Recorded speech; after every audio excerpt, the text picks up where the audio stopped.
Hello, friends and bees and friends who are also bees, and welcome to this week's Final Fantasy XIV stream. This week, we are going to be catching my ult up on the main story, as the title says. I'm currently having some problems trying to get Stream Deck to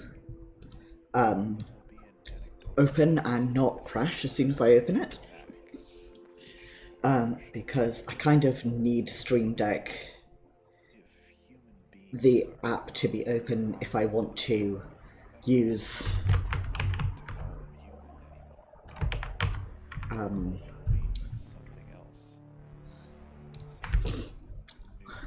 I want to use my Stream Deck, I need the program to be open, and it currently does not like that idea.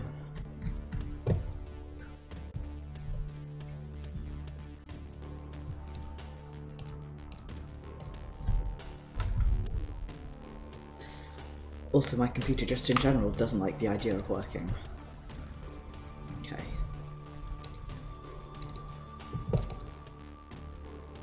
Cool. Cool.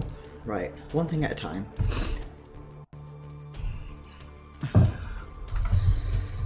Step.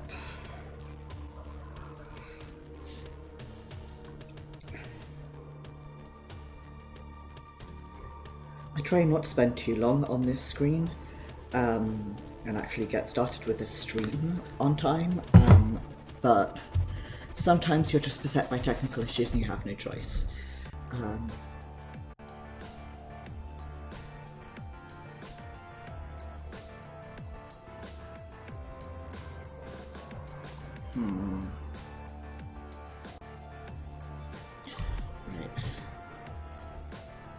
I'll try and do something.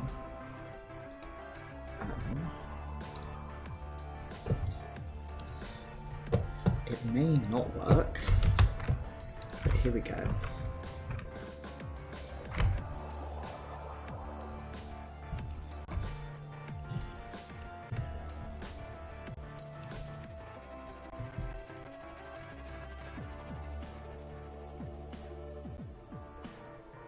God, isn't it insane how a computer can be more or less behave all day at first, and then when you actually really need it to behave, it's all over the place.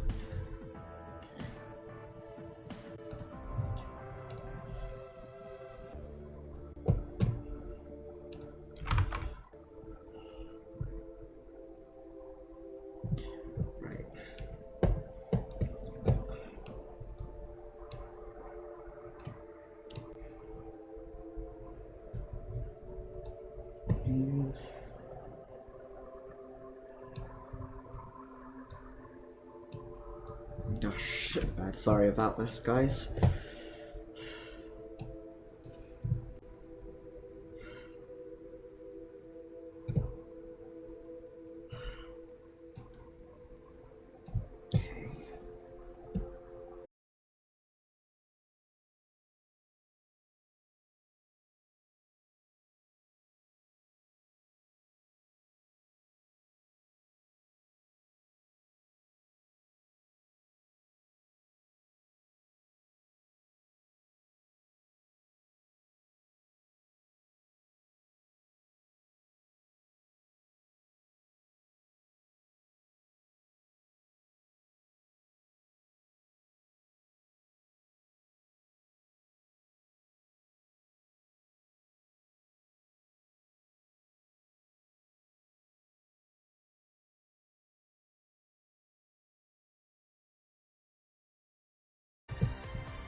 This is so annoying.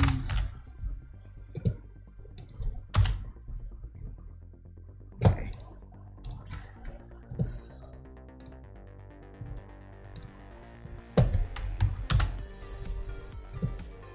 Just once, I'd like things to work, you know?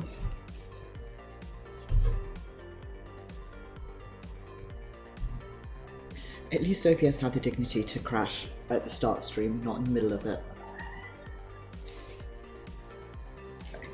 Sorry if you can hear yelling. I can't tell if it's coming from the hallway or outside, but somebody is happy, question mark? Ah.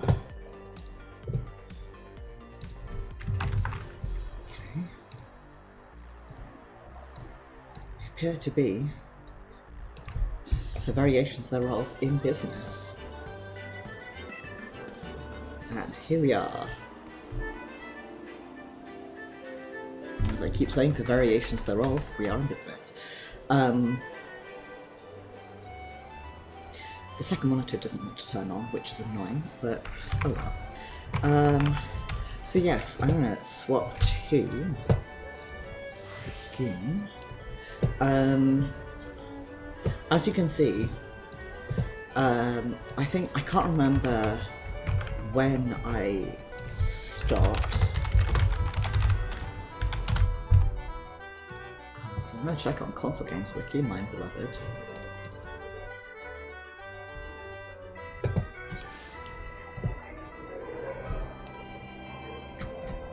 Okay, so I'd stopped at the end of 5.4, and now it is 5.5 time, long last.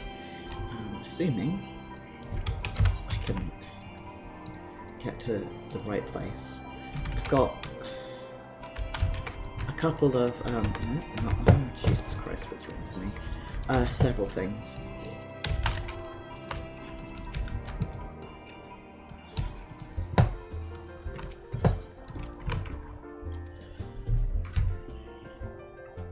My brain is absolutely empty. Also, I've kind of forgotten how to play Dragoon because I've been playing a lot of Ninja recently, but Dragoon is this guy's main class, so Dragoon is what we will play. I have no idea. We left off, Future's rewritten. What was happening? Haven't the faintest fucking clue. Good news, Arshad. Thancred and Yuri have finished their tour of Bahamut and are on their way back here even as we speak.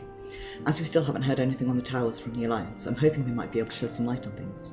They're due to arrive any moment now, so let's see what they have to say, eh?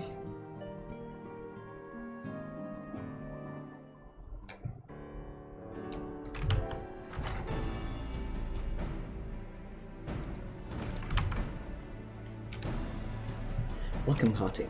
You needn't have gone to the trouble. From what I hear, you've been more than busy enough as it is.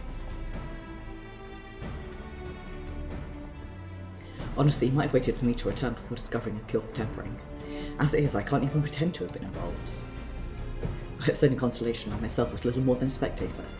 The lion's share of the credit must go to Alice, Graha, and Arshad, but I believe I speak for the rest of us when I say that we're proud to have rendered what little assistance we could. As you will have also heard, though, it hasn't all been tales of triumph. Just as we were taking a step forward towards finally addressing the primal threat, a pile of fresh problems landed in our lap. Anyway, it's good to have you back. But I can't help but notice that we're one Yuri scouting party. You haven't lost him, have you? Oh, I couldn't lose him if I tried, and I did try, repeatedly. But no, he decided to linger in Alamiga to apprise Roban and the others of how the land lies in Bahamut. Then mayhap you would do the same for us?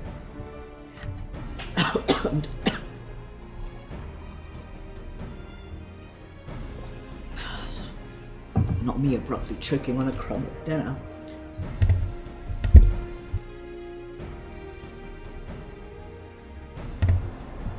Okay, I'm back, I'm back. I look like a mess, but that's alright, because I always look like a mess. It was just as Lucy said. Worse, in fact. Devastation as far as the eye could see. Nerva and the Third, however, were notable by their absence. Might they have met their end at the hand of Xenos and Fandaniel? Perhaps, or perhaps they simply lost the will to fight. You see, the capital has been plunged into deathly silence, with one exception, the Imperial Palace.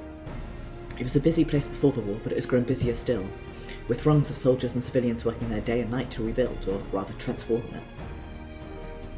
Transform it? Into what? That is a difficult question to answer. The construction is vast and unsettling to behold, like something from a nightmare. According to Yuri Angers, certain aspects of its design were clearly devised with the manipulation of ether in mind. Magitech, in other words. Yet so unnerving as said edifice was, it was nothing next to the sight of the builders. They swarmed the place like so many insects, working with nary a word exchanged between them. No one overseeing construction, no one barking orders. It was as if they were possessed, or tempered. We wanted to investigate more closely, but given our suspicions, it seemed wiser not to take the risk. Fandaniel could bind Bahamut to his will. Might he have done the same to the people of Bahamut? Whatever the truth may be, this information is certain to prove valuable. You have our thanks. Well, be sure to save some for Yuri-Angé. Which reminds me, I have a message from Alamiga. Roban is hosting a meeting to discuss the latest findings on the towers. Hi, thank you very much for the resub. Mochimak. It is very much appreciated. How are you? I hope you are doing well. I hope you're having a good day. Have been looking after yourself. Roban is hosting a meeting to discuss the latest findings on the towers and has requested our presence. Then why not leave that to us? You must be weary from your mission. I'm fine. Those towers have been on my mind since I first spied one on the way back, and I'm keen to get to the bottom of this. In that case, I shall stay and begin looking into another matter as I promised Crime. We need not all attend. Another matter, eyes emoji. Very well, I suggest the rest of us make our way to Amigo forthwith. The sooner we leave, the more time we will have to spend with Yuri-Angé before the meeting.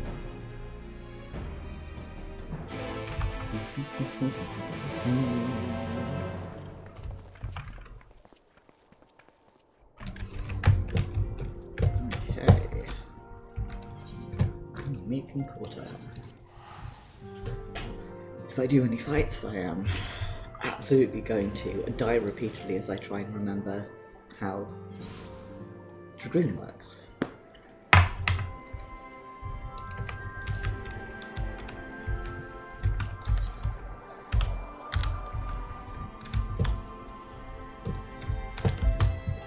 Grab this chocobo key. I was leveling one of my alternate classes by doing side quests, and learned very intently the value of chocobo keeps in terms of value of chocobo porters in terms of making travel quicker.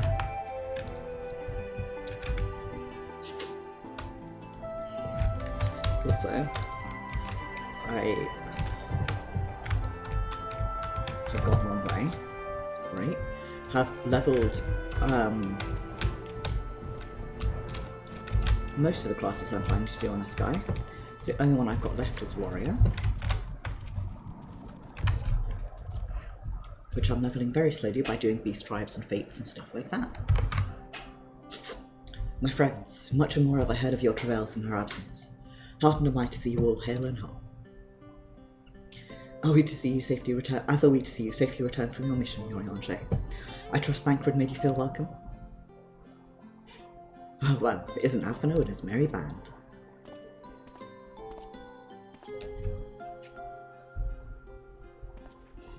Ironbolt, what are you doing here? When we spoke via Linkwell, you told me you'd be away on a mission. And who's to say this isn't part of it? But enough about that. It's good to see you looking so similar. I thought you'd have grown a bit taller after a whole year in another world, but apparently not. Well, I'm sorry to disappoint you. While my soul may be a year older, my body has hardly aged, as you are well aware.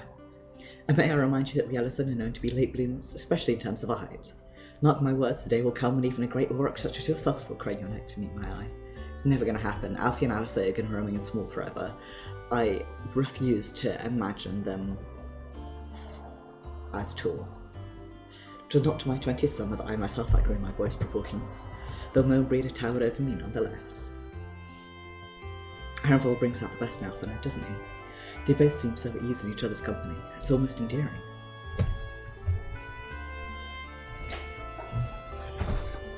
So what exactly brings you here? Sorry, it's the sound of me moving a fan with one hand.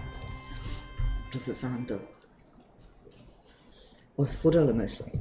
We need to go over a few things before we set out. Set out? Wait, does this have something to do with the towers?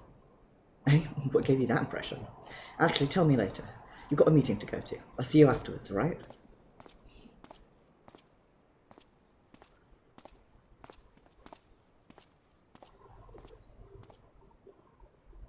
If Fordola is going with him, that must mean... My apologies. As Arenveld rightly pointed out, we have a meeting to attend. Let us be about it.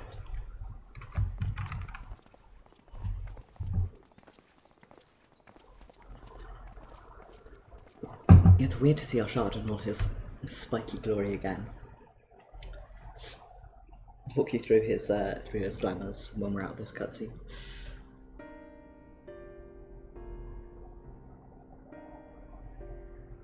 we begin, I would like to offer my gratitude to Masters Thancred and Urianger. It is no small feat to infiltrate the Imperial capital and live to tell the tale, much less in times of civil war.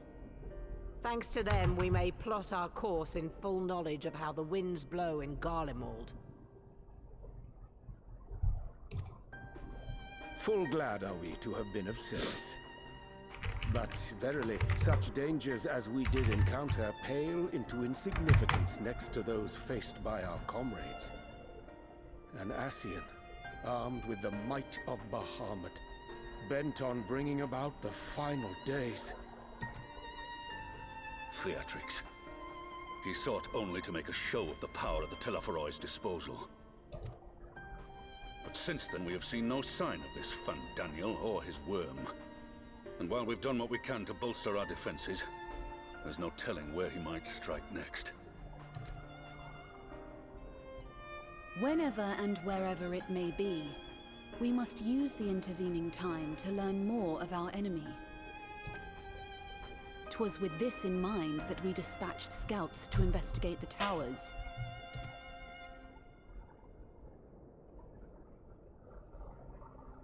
Our advance party took longer than expected to return. Two lovelies And when they out there. did, they tried to kill us. I'd love to wear something like that, Luckily, specifically on I'd Arshad. seen that sort of thing before, and we were able to restrain them before they did any harm. I died Then different it was colour. I'd just a probably die matter in of black, letting the but- Porksies do their work. Are you saying they were tempered? Once they'd come back to their senses, they told us everything they could. It seems that just as they were getting close to the tower, they heard an ear-splitting roar. And that was the last thing they remembered. But what worries me most is what they were saying right before they attacked. Glory be to Garlemald.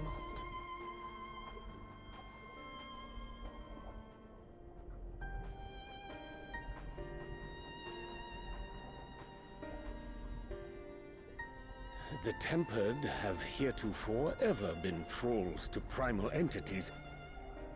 Yet these hapless souls were compelled to accept a nation as the object of their devotion. Something guardian This hatred of calleth religions, into question all that we know of specifically the primal condition. worship. Would that the unsettling news ended there. Alas, there is more. Following the earlier reports of missing Amalja, we have learned that other beast tribes have suffered similar losses. And we now have reason to believe that the abductions are connected to the appearance of the towers.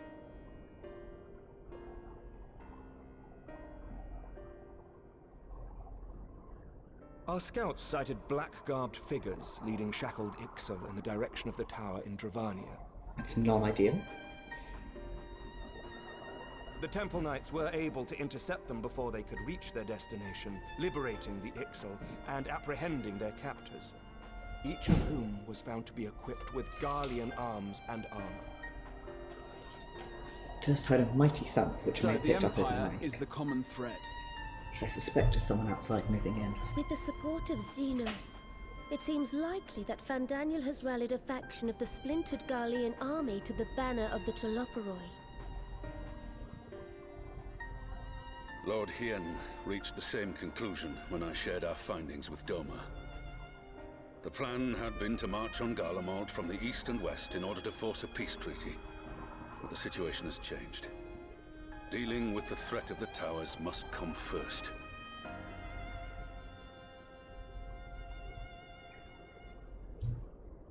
Thinking about how nice the Alamegan Given the accent nature is. of the enemy and the proven risk of tempering, I could think of few suitable candidates to aid in this task.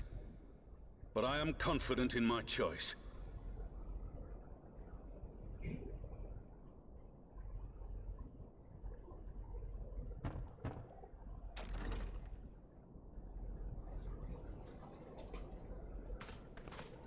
What?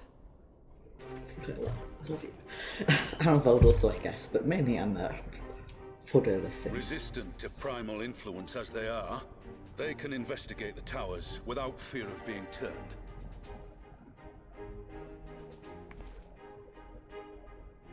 We are glad to put our gifts to use, Commander.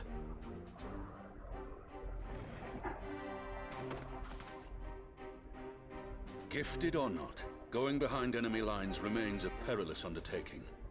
But we must know more if we're to strike back at our foe. I'm counting on you. It's definitely someone. If it would give us the upper hand, I'd do it 100 times over. We won't let you down.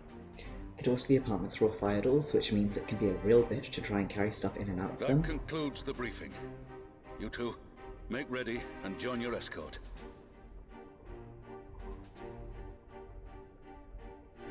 Are you certain about this, Arenvold?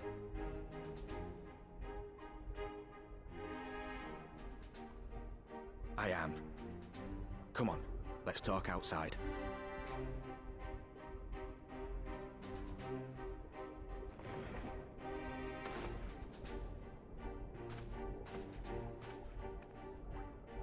How does Arshad even sit on that chair with how spiky it is?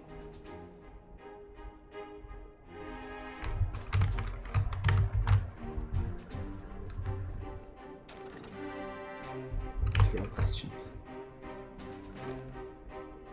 The Alamegan accent is good northern accent, which I like as a person, but also I spent 3 weeks back in the UK, including a weekend up in Nottingham, which is where I used to live when I lived in the UK for the last several years, because it was a friend of mine's housewarming / birthday / congrats on getting married last September / generalised it's nice to see people again party. Like 2 days before I arrived, some of the restrictions on who you could see and when had changed, so I was able to go up to Nottingham to see them. And a lot of the people there, not all of them, but a solid chunk of the people there were from Nottingham or the Midlands or, you know, Midlands or the North. So there were some very good northern accents, and I was like, I missed this. Primarily because I lived in Nottingham for like 3 years, and at least 3, if not possibly more. Let's see. So I graduated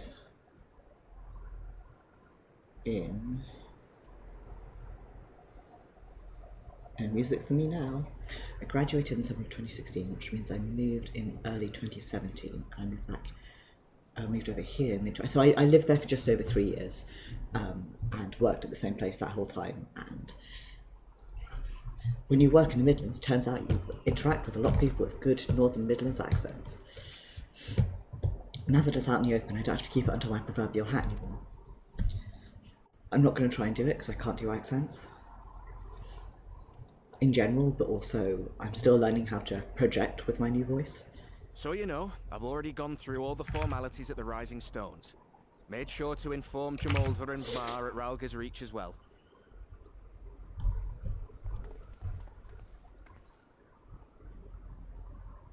Arenvold, I admire your enthusiasm, but this is far more dangerous than anything you have done before.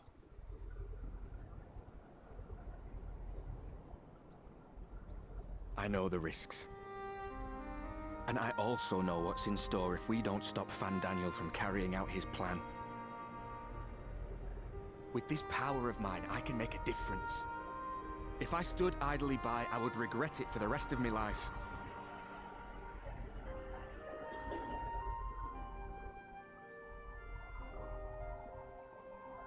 And you, Fudola? Is this what you want?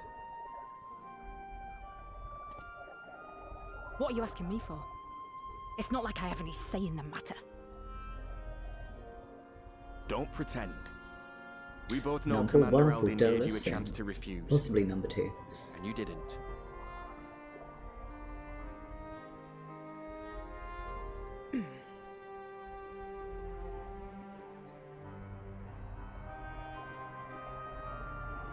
So the Empire's finished, is it? Well, that's what they're all saying. That the great and glorious Garlemald slit its own throat. It definitely And seems now, that way. From out of its twitching carcass crawls the Telophoroi with bloody Xenos at its head! I fought for for Garlemald. Killed for Garlemald. What was I part of? I need to know. Whatever it is, I need to know.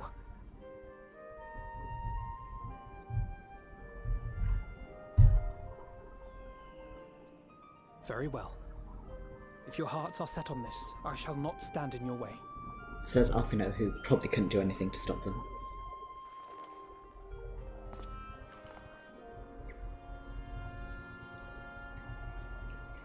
Good fist bump time. He really is so small. Teeny tiny. If you've finished with your touching display of camaraderie, I have a question. Which tower are you planning to investigate, exactly? Well, the one in Girabani is said to be tightly guarded. It's patrol after patrol out there, apparently. We'd be spotted before we got anywhere near it. Which is why we've set our sights on the one in Paglthan instead. There shouldn't be anything like as many Imperials to worry about down there. Even so, I doubt the local Amalja will look kindly on it if they catch you sneaking around in their territory. Fordola and I had a chance to learn the lie of the land in our previous forays there. We might still find trouble, but at least we won't lose our way.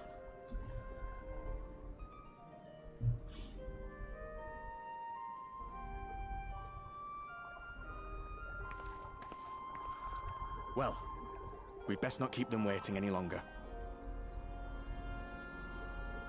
Mayhap when all of this is over, we could take another trip to Loxeld. I would have you know I've become a rather capable swimmer since our last visit. Unlike Thancred, cough cough. Ha! I'll believe that when I see it. Though, to be fair, getting into deep water does seem to be a scion's lot in life. Both literally and figuratively. Take care, Ray.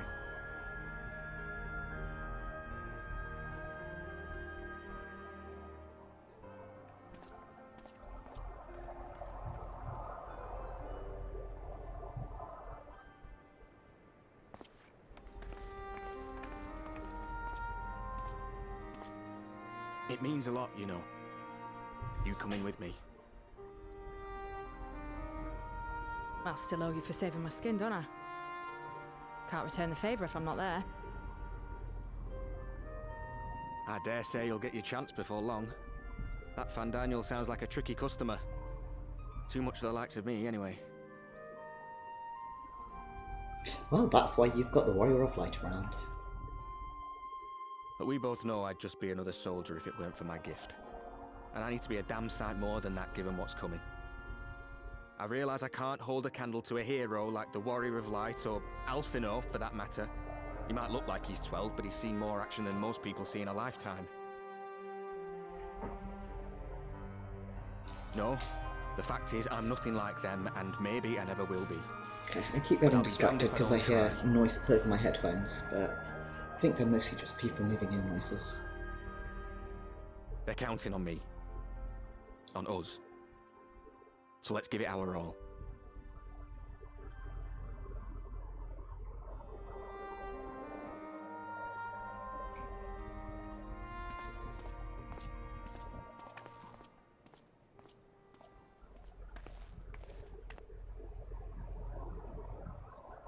He does not want for conviction, that much is certain. So let us have faith in him. Him and Fordola both. While they see to the towers, I would attend to another task. Chasing down this lunar Bahamut.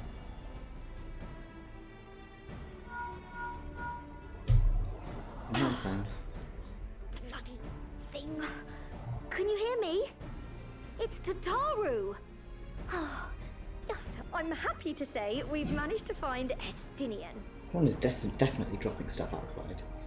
And I'm sorry to say he went running off again the moment we told him about Bahamut. I guess we put it on speakerphone. He did mutter something about heading to Ishgard, so if you're quick, you might still be able to catch him.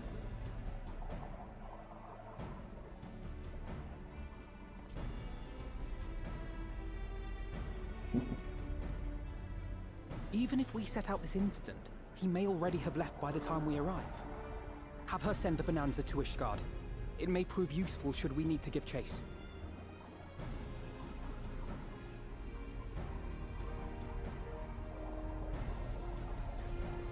Gladly. I'll see to it as soon as Kryl and I get back to the Rising Stones. Good luck. Can't believe we're Well, chasing while you go Stinian off on down your like a lost dragoon kitten. hunt, Urianger and I will return to headquarters. We have much to tell the others. I wish you every success in your search for our elusive friend. May we all meet again ere long.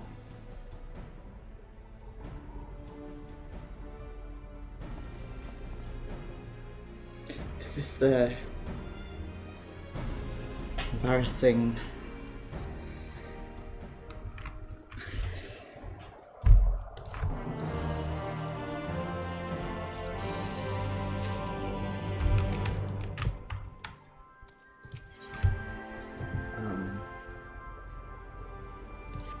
embarrassing airship landing one? So Stinian was bound for Ishgard. Whatever it is that brings him home, we must hope it will keep him there long enough for us to find him. Come, there is no time to lose. I don't know if I can sit through the embarrassing airship landing cutscene for a second time, so if it is, we'll see how far I get.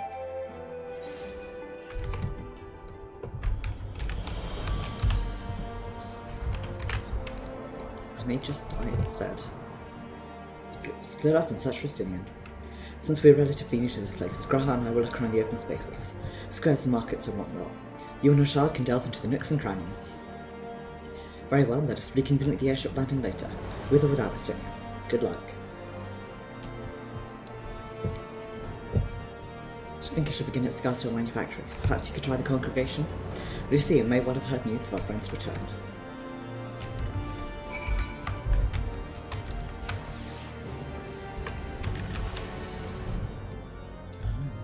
It's the easiest way to get up there. No, cool. There we go. I strongly suspect it is time for the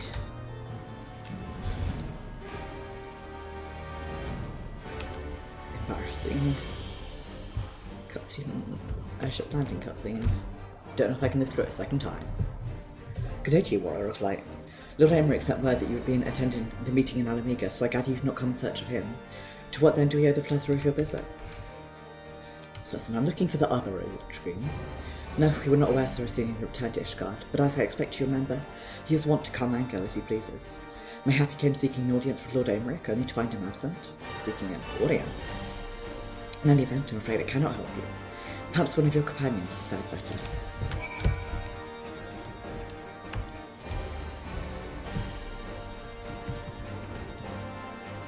Lots of good names out today. Greg, Gory, Ginger Marmalade.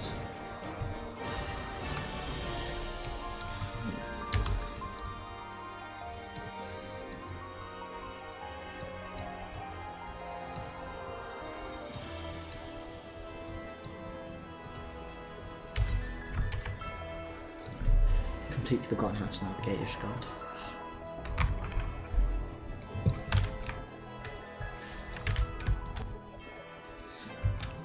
You spend a little bit of time away from your place and you completely forget how to navigate it.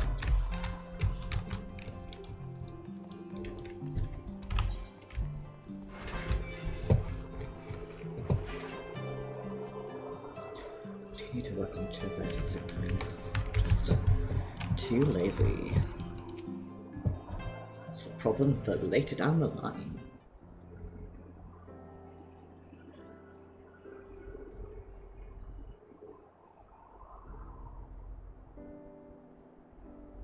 No sign of him.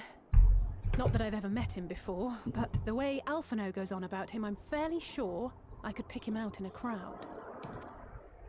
Speaking of which, it does seem awfully quiet. If the erstwhile Azure Dragoon had returned to Ishgard, would it not be a source of general excitement?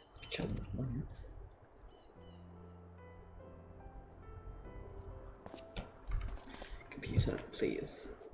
First the Scion's coinkeeper, and now you. I'm beginning to think these meetings are more than mere coincidence. My god, watch that clip. Not that I'm complaining. It's been too long. I'm not going to be able to watch this, I'm going to have to skip past this. The second-hand embarrassment is... Too long. It's too much. You look an ilm taller...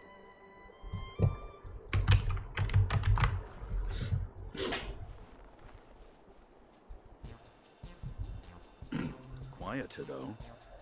Have you been giving him lessons on how to be the strong, silent type? I don't know if I can watch it. I really don't know if I can. I am not Alphino! Oh, let's see. If the two of you are such firm friends, perhaps you should remember what he looks like. And what do you mean, rugged? Ugh! Had my brother mentioned what an oaf you are, I'd never have bothered looking for you in the first place.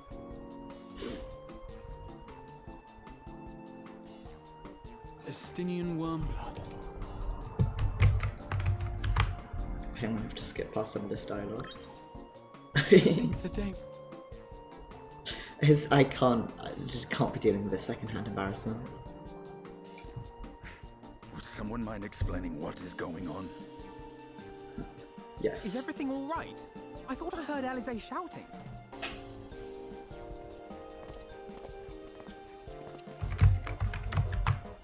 Estinian! It's been too long.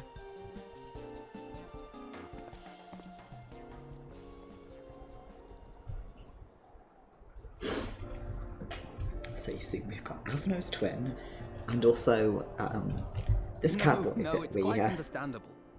That was hardly the first time we've been confused for one another. Nor, I suspect, will it be the last.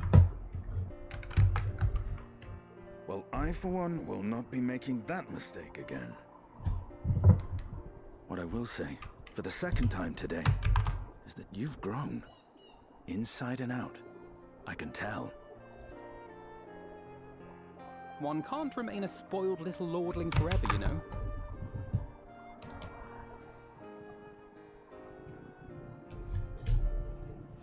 At least someone's having a good time. You know, when we were growing up, Alphino would never befriend other boys because he couldn't stand the thought of not being in charge. But maybe that's changed. He seems just as happy around Estinian as he does Arenvald. Maybe it's different because he's making friends with, like, adults. I think he learned how to talk with people rather than at them. I wouldn't be so sure. He still loves nothing better than the sound of his own voice.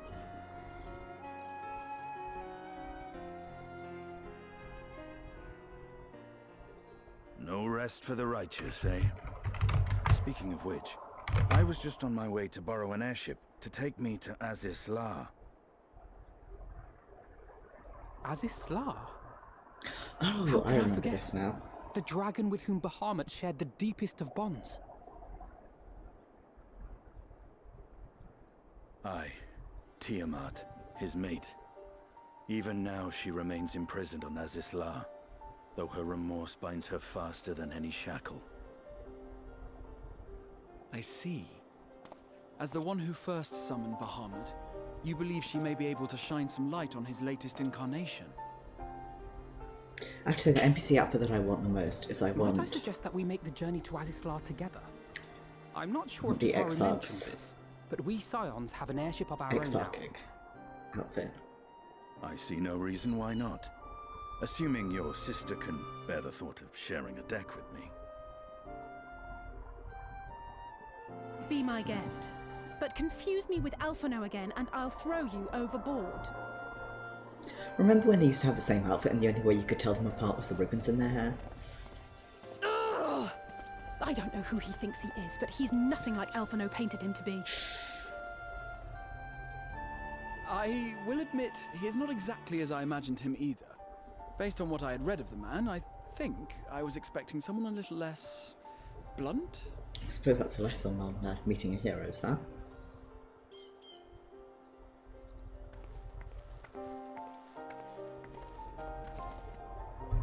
Arshad really likes Justinian. He's probably one of the characters in game that Arshad gets along with the best.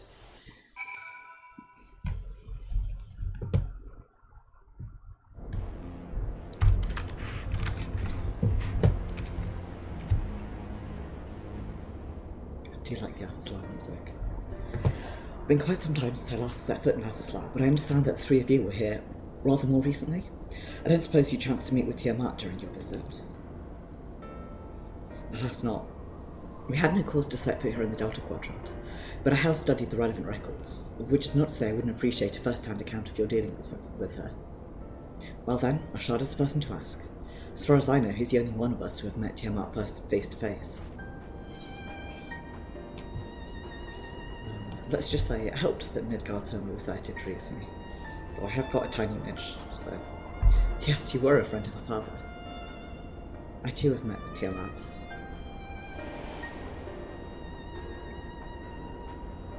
After the Dragonstone War came to a close, I came here to speak with her, a worm who had fought her own war against man in another age. I wished to know if she yet harboured thoughts of vengeance and asked as much. She said no.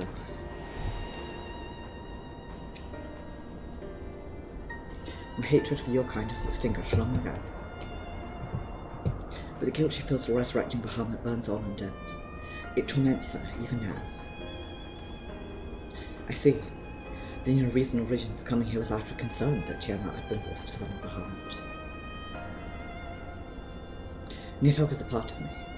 I feel his emotions as my own, and I know that he would not allow his sister to be made a tool of evil. In his absence, it falls to me to watch over her.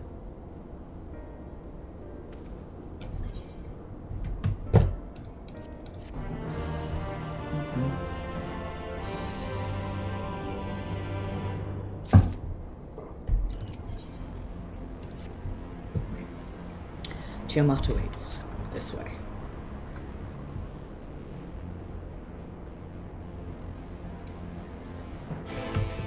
Should die my choker at some point. Probably either dye them. Oops,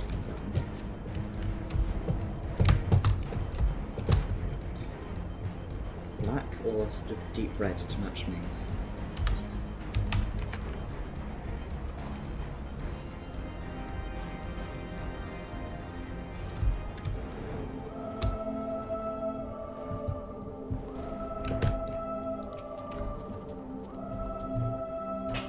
I'm not going to talk to everyone like a doormaid because I am simply too lazy.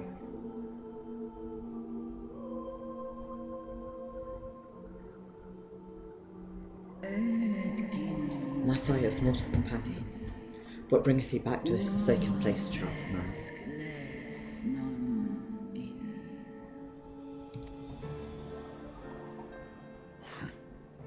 It's plain she knows naught of recent events. Perhaps you should enlighten her. Well, I've got some terrible news.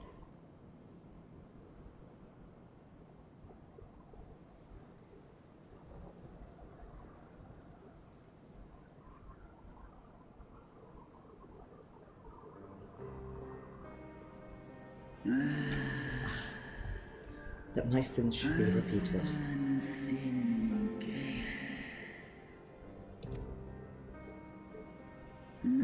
I sensed not the faintest stirring.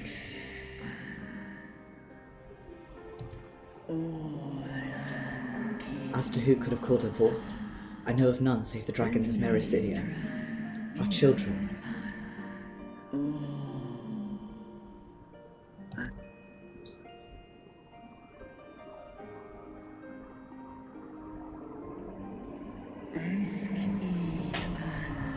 The icon claimed their souls when first he manifested, and robbed of their will they became tools for the arrogant dark desires.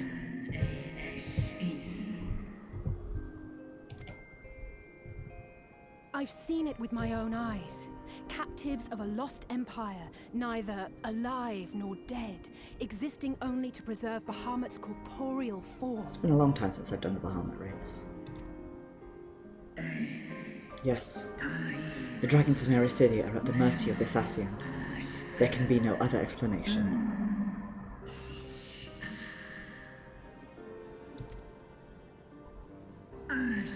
cursed assassins, vile minions of darkness.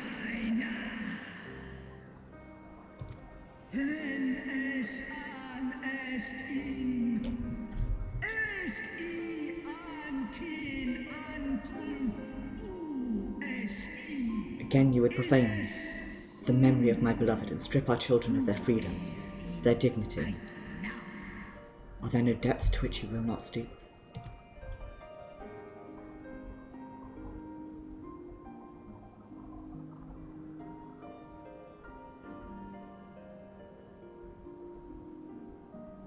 Your children's pain means nothing to them. They laugh at your kind suffering. Like the Ishgardians used to. Tears will not right this wrong, nor will lamentation see the perpetrators punished.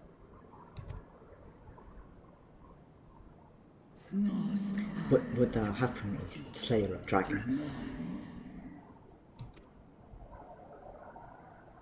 Behavior befitting a great worm. We came here to ask mighty Tiamat of the First Brood, consort of Bahamut, mother of the dragons of Mericidia, what she intends to do about the crimes committed against her children. Just one bit ago, it's Phoenix time for Estinian's 40-foot vertical leap onto the hill slightly behind you.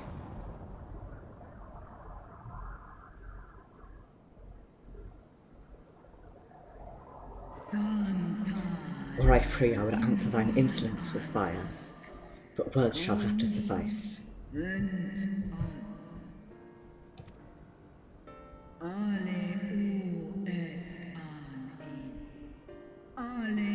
Recall, mortals, that it was I who first did summon my beloved, praying with all my being to bring him forth. You who contend with icons cannot well be ignorant of the consequence. You too were exposed to his influence. That you are yet in possession of your own will is testament to the indomitable strength of your soul. But were you to meet with Bahamut again, you fear you might succumb. Indeed. Ask the Dragon Slayer and he will tell thee the power we of the First Brood wield. Were I to lose myself to the Icon's influence, all would pay the price.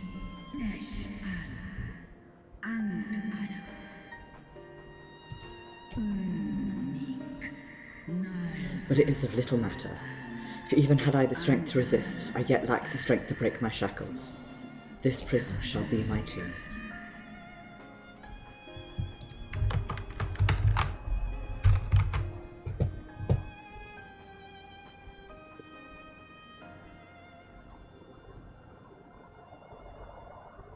On the matter of Bahamut's influence, at least, I believe we can be of some assistance.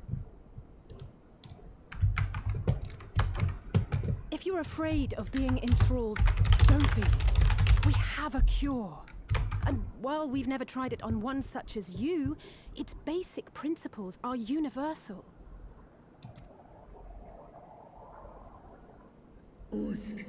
Speakest thou in earnest?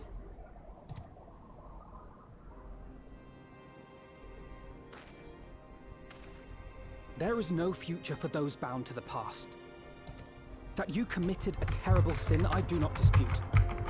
But if you feel remorse, you may yet make amends. We offer you that chance.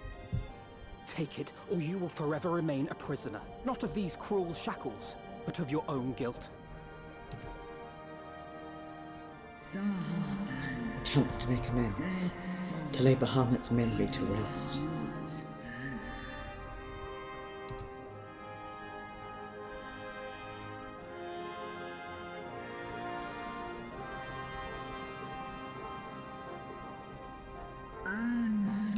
When our own star faced annihilation, Heidelin granted us sanctuary, and now your foes will bring about her destruction.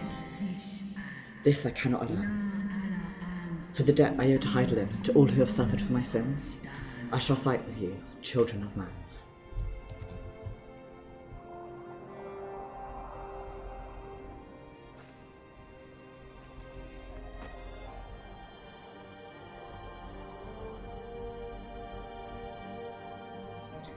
Now I just have to work out how to free her. Looks around shiftily.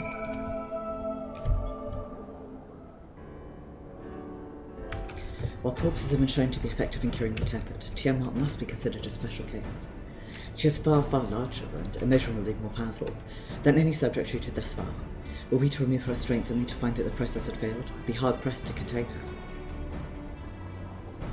Then, before going ahead, we should learn as much as we can about the exact nature of her condition. Do you suppose we can find that information here? Yes, we can. We can indeed. The Alligans kept detailed records on all of their notable captives, and I know exactly where to look. We shall leave that to you then. In the meantime, the rest of us can turn our thoughts to the removal of these shackles. I know Alphonse and Arshad here well enough, but not you. Are you certain you're ready to see this through? Rest assured, Saracenian, that I am both ready and willing to give my all for the sake of the star. Though that is not my only reason for wanting to set Tiamat free. While I do not claim to know of all her sorrows, I too once found myself in a prison of despair. And I well understand how hard it can be to dare to dream of escape. It took the encouragement of braver souls than I am to make me take the first step towards a brighter future. And now I would help Tiamat do the same. I gather you are not as long as you look. Mayhap when our work here is done, we could trade tales over a pot of Tatara's famous tea. Actually, this cat boy is over 100 years old. And be indebted to her for the leaves and hot water? I think not. I see. Returning swiftly to the task at hand, then. I believe the nodes governing Tiamat's restraints are located in the sector known as the flagship. Yes, we're familiar with it. The Etherochemical Research Facility in particular. Oh, you may wish to take this. A spirit vessel containing a small amount of my blood. It just has them, you know. Has the blood rocks in his pocket, as it were. Which you just happen to be carrying around with you. I suppose that could seem rather odd.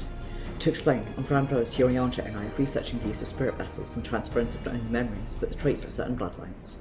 And so I keep one at the ready should an opportunity to test our theories arise. As for its use to you, you may recall that during our previous visit, the nodes here granted access to restricted functions, having identified me as being of royal blood. And armed with that spirit vessel, I posit that they'll do the same for you, even in the absence of, well, the rest of me. Seemed worth a try at least. Agreed, we will take good care of it. To the flagship, then. Did a workout yesterday, and I wasn't sure if it, actually been effective. So I try and move today. Boy, fucking howdy was it effective.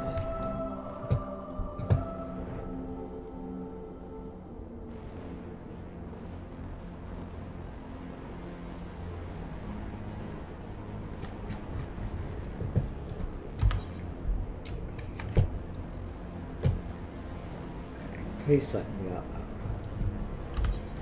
Yep.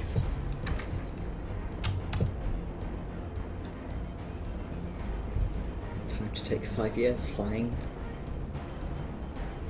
through what has to be the most vertiginous of the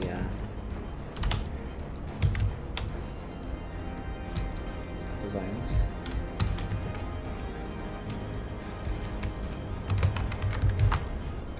Let us spin up and search the flagship for the node that controls Tiamat's restraints. Were you to find a likely candidate, do not be tempted to make any adjustments. We do not need to accidentally release some manner of experimental monstrosity, nor less Tiamat herself in her current state. Our objective at this stage is to simply identify the relevant node or nodes. Once we've learned what we can, we should reconvene and compare notes prior to proceeding.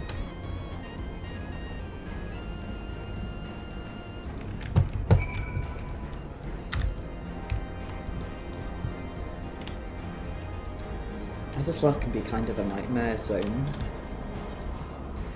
but aesthetically it's also one of my favourites. The more I learn about the Alligans, the more I dislike them. Friction between metallic components detected. Temperature increasing to critical levels. Please replace damaged parts or retreat to a safe distance. Words. Find the Alligans fascinating in a bad way. Data linked with Delta Quadrant broken. Possible cause intruder interference. Advised deployment of automated combat units. Proceed. Definitely fucking not. Sneeze. Scheduled Dragon Restate maintenance due in minus 2020 years. Failure to verify system integrity may result in unscheduled specimen release. found the one. I'm gonna have to mess with these a bit.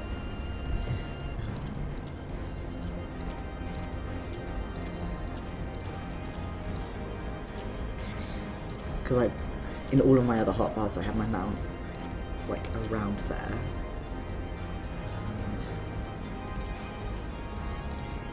Leg sweep. Bloodbath is like wind, strength, and that way.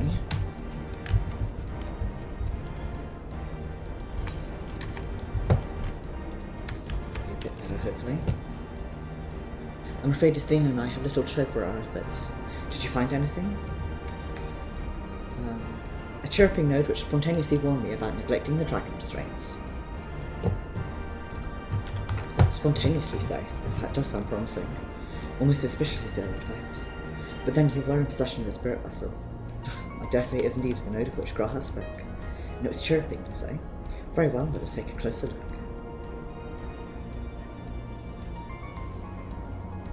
I wonder if Estinian's next set will be available at some point.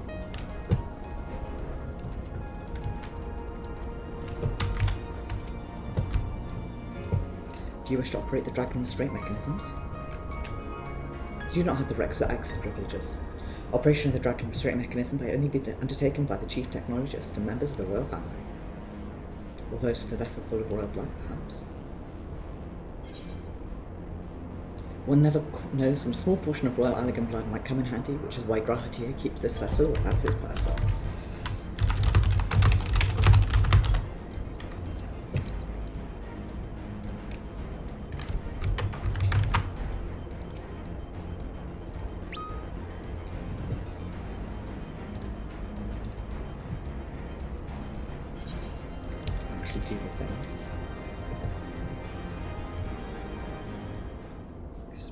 Clicking out of it like I did last time. New user detected. Commencing biometric authentication. Authentication complete. User identified as member of the royal family. Please state your name.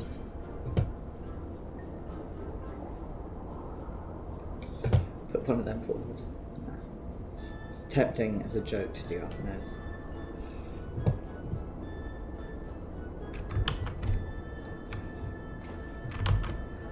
But that's just confusing. I must insist that you use yours, please. Ah, can't do another one. How sad. Welcome, Arshad Caprate Helene. You may operate the dragon state mechanisms when ready.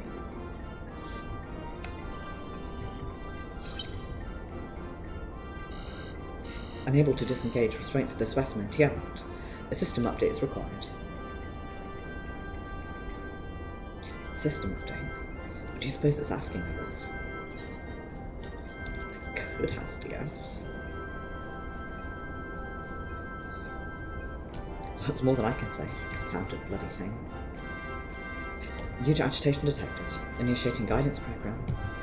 In order to operate the restraint mechanism, I require access to the central control system. However, I am unable to establish a link to said system due to the obsolescence of my own software.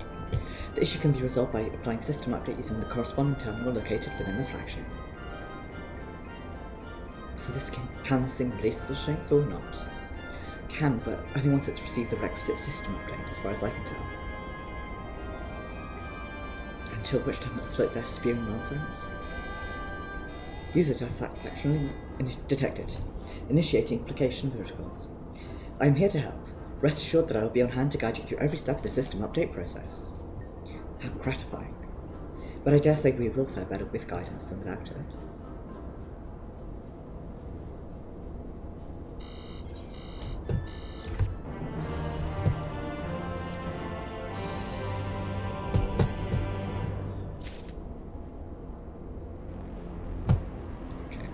I had a thought, but I shall think on it later. Guiding you to the terminal. This way, please.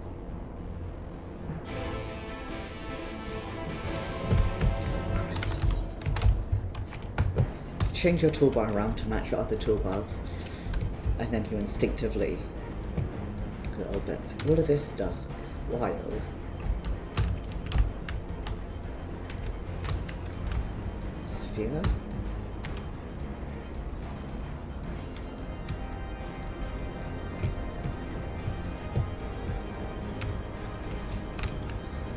What's that?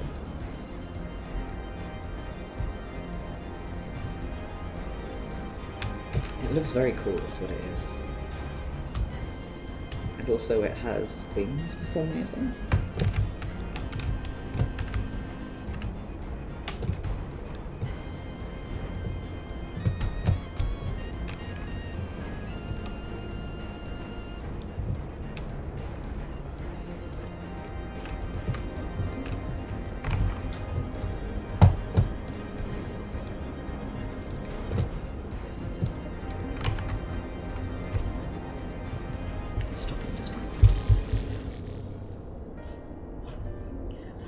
According to this terminal, Central Control System is presently employing software version 56.135. Dare I ask which version you are employing? Why, version 42.002, of course. Warning, errors detected in the data management system. Estimated time required for update, 5 years, 1 day.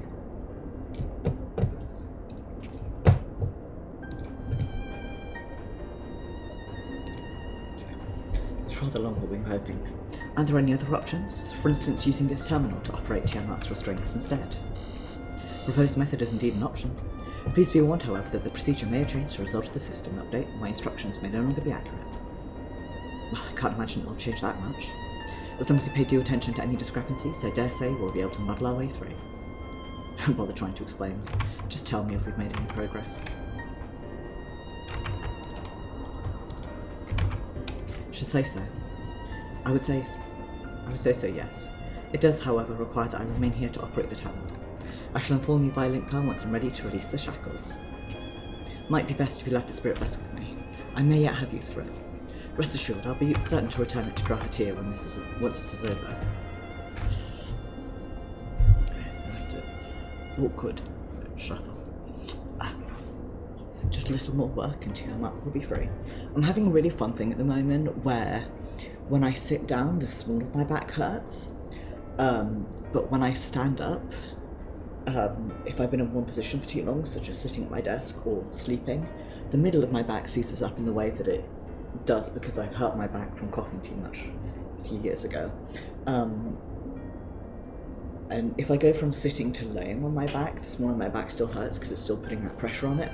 So then I lay on my side, and then my hip and my thighs hurt because I'm putting too much pressure on them. Because I can only lie on one side comfortably, because if I lie on my left side, my entire torso has problems. So basically the only way for me to comfortably do anything is face down on the bed, which is not conducive to things like playing mobile games or watching videos or reading. A little more work and Tiamat will be free. But before we go any further, there is something I would know. When Tiamat and her kin fought against the Yadigan Empire, both sides were dancing to the tune of the Esseans. And it was the same in Ishgard, where they stoked the fires of conflict between man and dragon from the shadows. All the Ascians touched turned to ash, and thus have you made it your mission to fight them. But there have been times when you try to reach out to them instead, to find common ground. So I must ask, what do you intend to do with Fandaniel? Will you try and reach out to him too?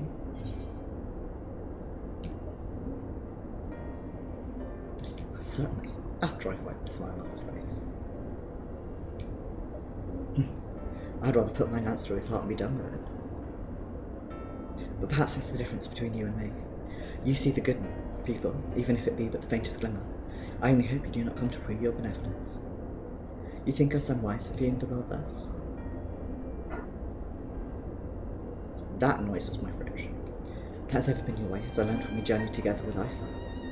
Yet the fact remains that there are some who view compassion as a weakness to be exploited, and there may come a time when you extend the hand of friendship only to wish that you dealt the killing blow. So, save your mercy for those who deserve. Well, we should be getting back to our task. If Alphino has things in hand here, I suggest we rejoin the others.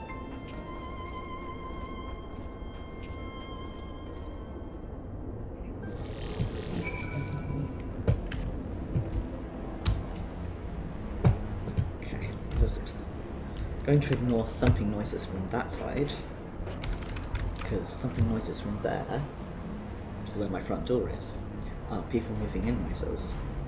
Thumping noises from downstairs could either be, there's like a courtyard over to my right, could either be generalized person noises or moving in noises, but I will still be a bit more concerned.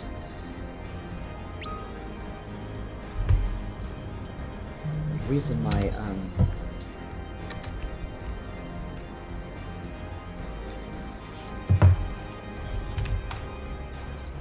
bunch of the, I mean a couple of hunting shells which had a bunch of S-rank notifications, and the ping there is the sound of SC chat.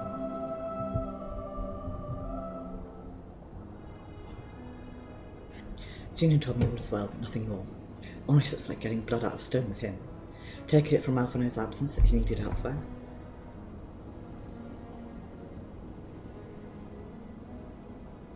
Well, that sounds rather frustrating, but you got there in the end. We were off talking to notes. Grahat and I were learning as much as we could about Tiamat's condition. Our readings confirmed that her ethereal balance leaned strongly towards the Umbral, as was the case with the kobolds. Therefore, all other things being equal, the treatment should work. The difficulty lies in the sheer quantity of ether with which we must contend. Multiple applications of the treatment will inevitably be required if we're to reverse the effects of the temporal completely.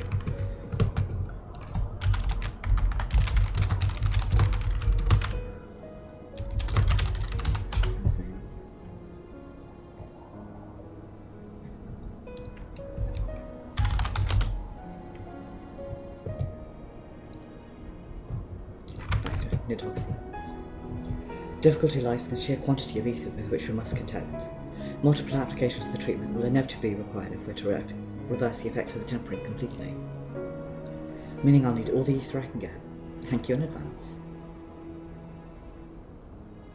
Although this endeavour will ask much of us, we do have one reason to be optimistic. Namely that Tiamat shows no signs of fantastical devotion, suggesting a milder case of tempering than that suffered by the kobolds. Tiamat saw Bahamut as an equal rather than a god. Might that have made a difference? Now that you mention it, very well might. She would not have believed it necessary to defer to his will. But enough talk, it's time to put our theories to the proof. Tell Alphino to disengage the restraints of ethereal dampers. I'm counting on you, Angelo.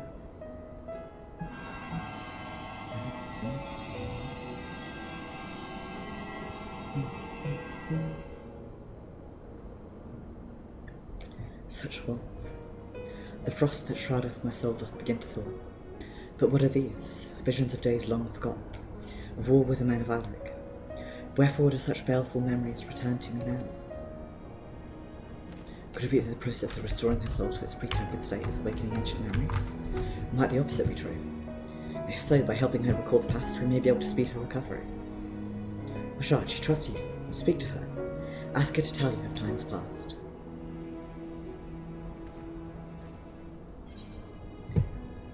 Tell me of Bahamut and the Asians. Bahamut, my beloved. Would that the peace we found in Mericidia could have lasted for eternity. But alas, it was not to be. The Asians saw to that.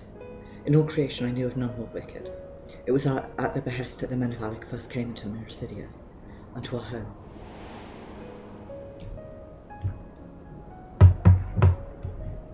The tale began when Bahamut and I left our father's side. We took wing in search of a place to make our eyrie.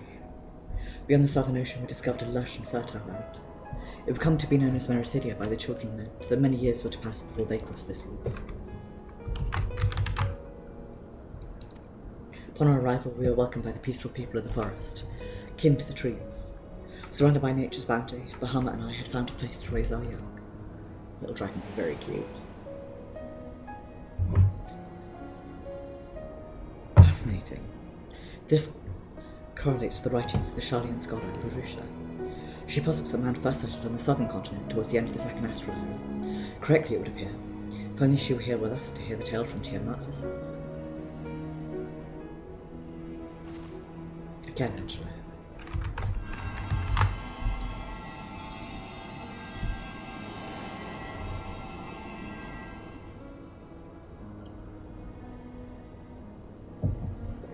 When first the children of man arrived on our shores, no foot did they set in these places of which we held dominion, such was their fear of dragonkind. And as they kept their distance, so did we let them be.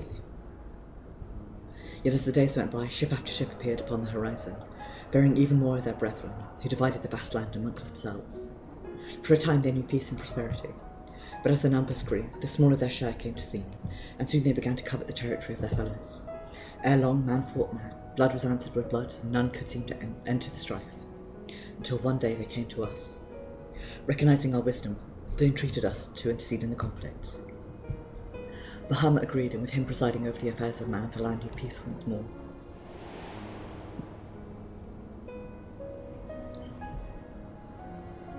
Alas, those golden days of harmony too were fated to end. For the men of Alec slew my beloved and I, in my rage and sorrow, heeded the envenomed words of the Essenes. The rest thou knowest only too well.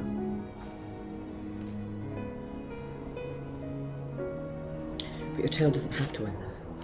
When you're free, we'll rid the world of the Asians together, and you and your beloved will have justice. Fine sentiments, but you're almost spent. I'll keep watch from above. If the treatment fails, run. Take it. In a fight? Sure. Sometimes they say things and don't think about the implications they have. Thanks for the vote of confidence. I swear, when this is over. Keep going, Alice. The magic is working.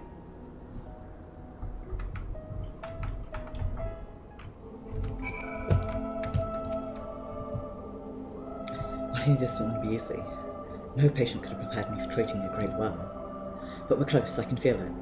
And while I've only got a few more drops of ether left to give, with yours and Graha's, this will work. Then I believe I speak for both of us when I say that you may take as much as you require. Careful, I might hold you to that. Alright, here we go. It's alright, I'm not using MP for anything anyway.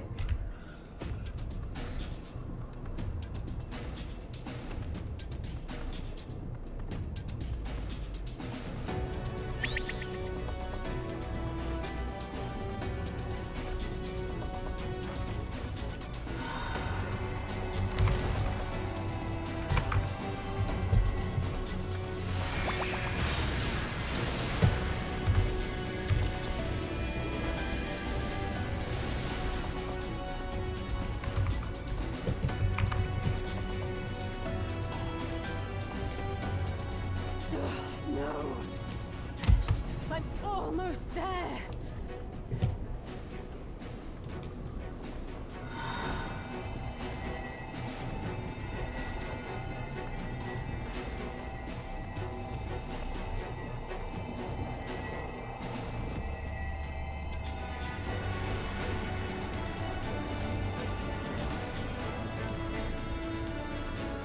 This is it, Angelo!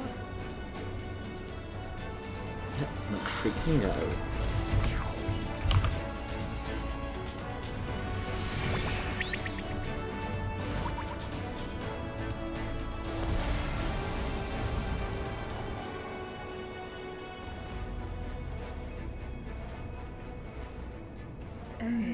Yes, I feel it.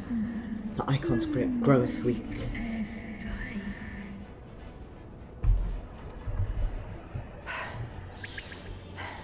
Did it work? We won't know for certain until the shackles are removed.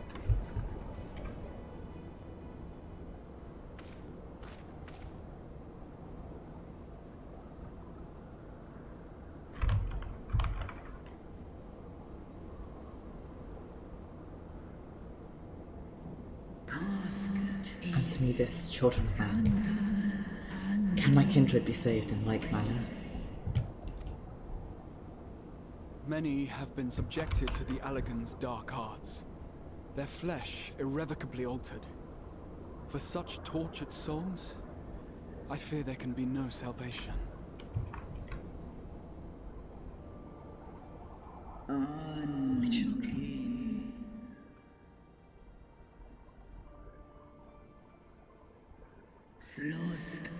Should you hearken to my call, we shall fly together once more. But should you not, I shall grant you peace.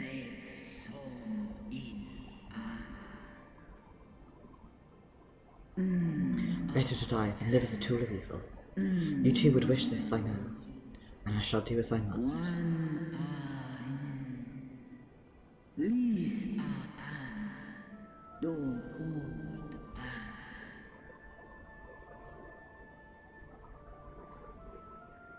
When that time comes, you won't be alone.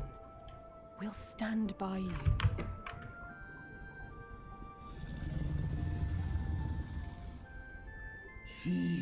Thou hast my gratitude, little one.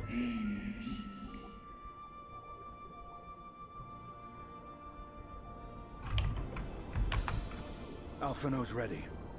It's time.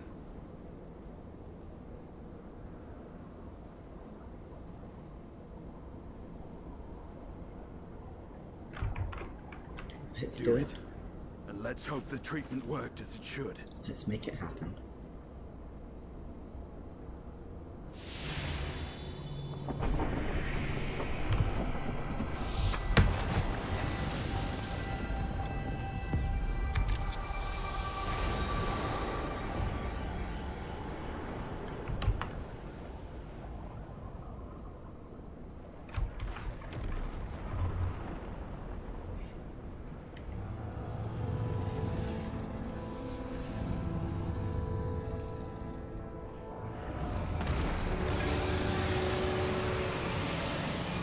Oh well. But my blood.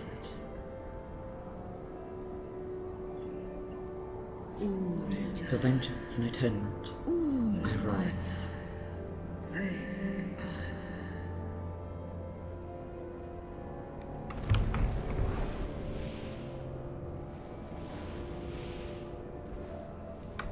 By the gods!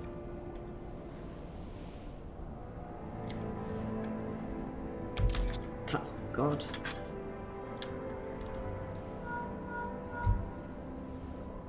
Urianger, your timing could not be better.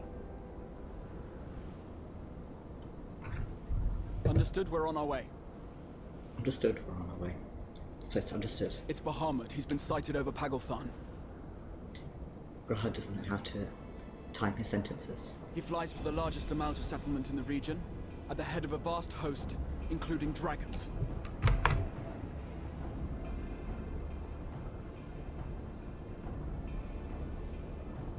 Did you hear all that, Alphino? You'd best rejoin your comrades. I'll make my own way. Our enemy awaits. Shall we?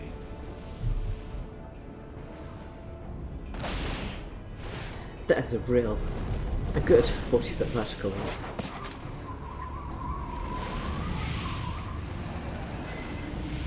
Does look very, very cool, I have to say.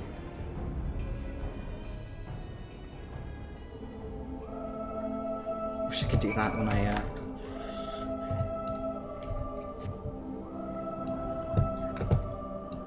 Though I do sit extremely chill when I'm on Midge, but still.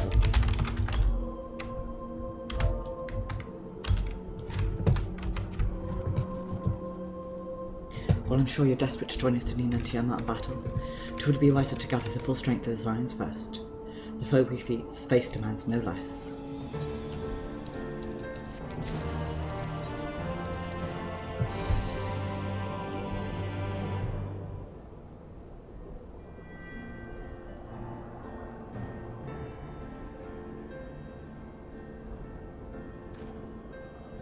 I've already sent word to the others. We are to rendezvous in Ulda at the Hall of Flames. Let us collect Alphino and be on our way.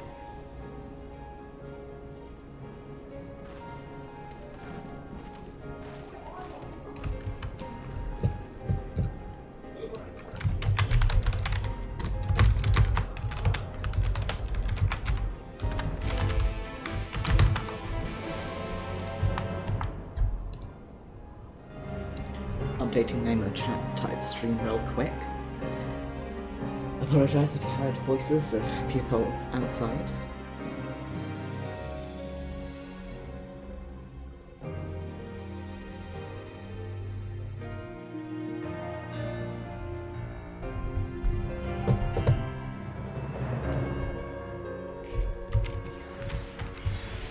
good. I'm gonna have to remember how to fight. That's good. Now, I know some of you could do with the rest, but I'm sorry to say that the Shadowfront have other plans. Pagothan is already under siege.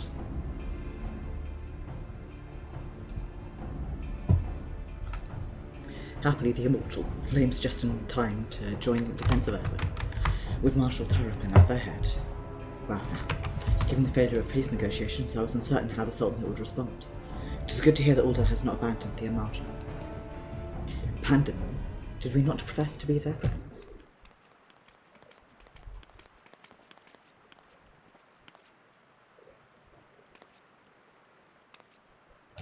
Your Grace, Marshal Tarapin has made provisions for such an exigency and was ready to depart at a moment's notice. All that required was the agreement of the Syndicate, each of whom voted in favour of intervention. Nor is Ulda alone in its resolve. The other Alliance nations have likewise dispatched their troops to Pagothan. Yet even with our combined strength, we will be sorely tested, for we face not only the might of the Imperial Legion, but Lunar Bahamut and his draconic horde besides. Tiamat's children. Fight as we may, victory is by no means assured. But not all of the omens are grim. Our forces report that despite their proximity to Lunar Bahamut, none of the Immortal show any signs of tempering. Strange. But Prime Lord turned down a chance to claim new thrones.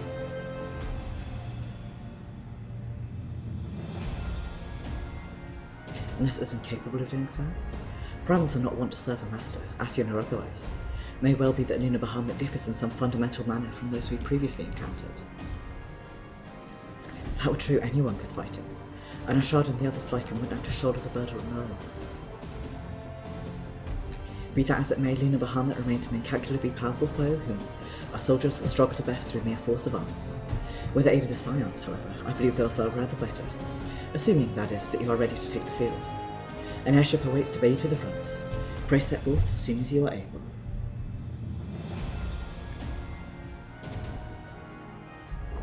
I need to get some my drink in a minute. I, meanwhile, shall continue to coordinate our forces. Till we next meet, may the 12 bless and keep you.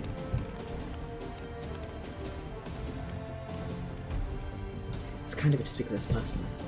You may be certain she has no shortage of other responsibilities. Well, I for one am inclined to do as her Grace requests. Lest we forget, Arenvold and Fedola are in Pagothan on reconnaissance. The sooner we save the day, the better their chances. Indeed, to the airship then.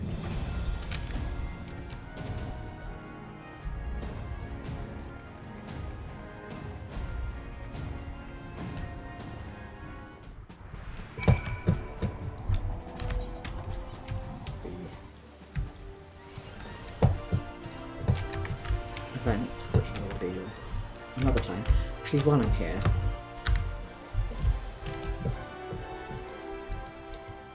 I already have the car on both characters, so I'm just going to dump some stuff quickly. So I'm here, I can get it out of my inventory.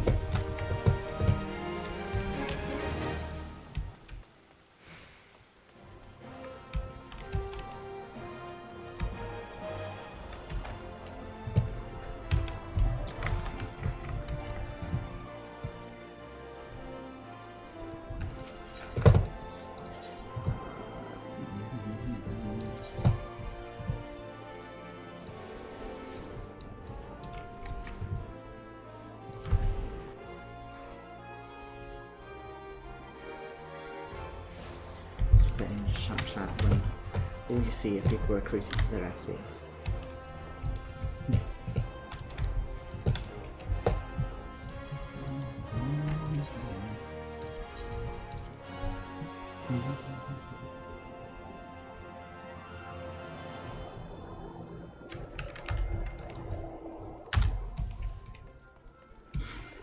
Okay, artichoke. Greetings, we've been expecting you. But say the word and we shall depart for Pagothan at once.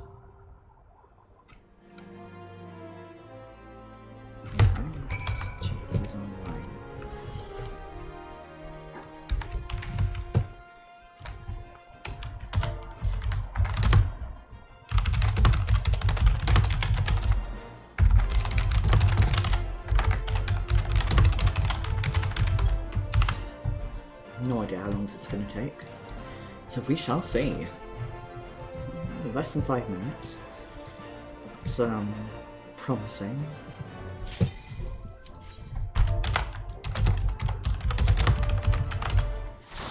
Very promising. Probably going to regret doing this on Dragoon. I should have done some ninja, but just because I play Dragoon more often does not mean that ninja more often does not mean that Dragoon is still mine. I'd forgotten how much I like this music.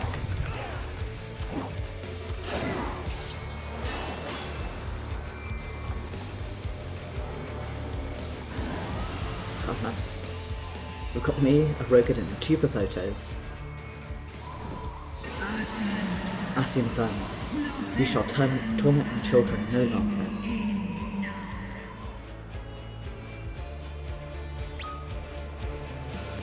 Ah. Small and tall.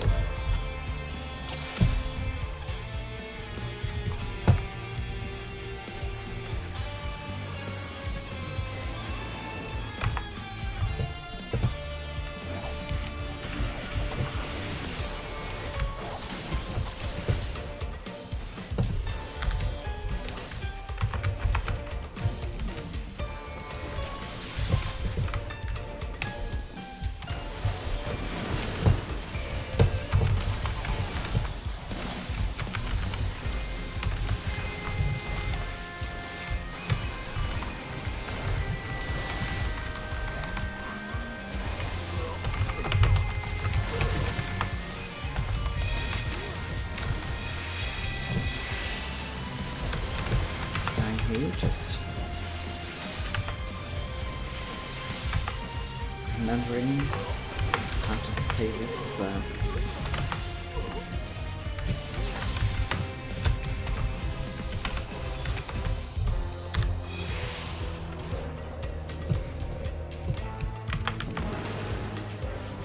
Just remembering how to play this class.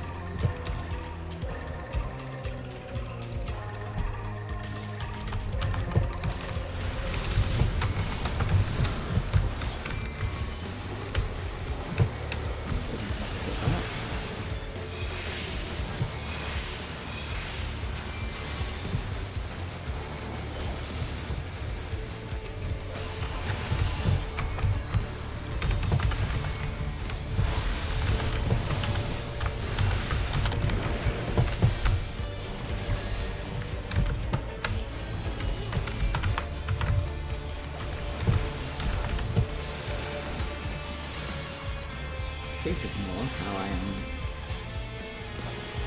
almost constantly looking at my rotation.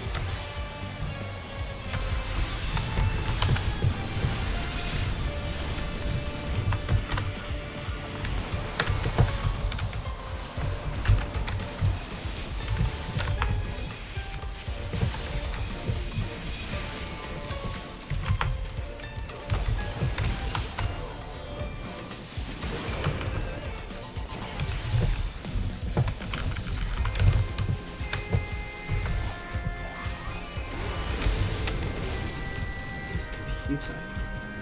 It's a nightmare sometimes.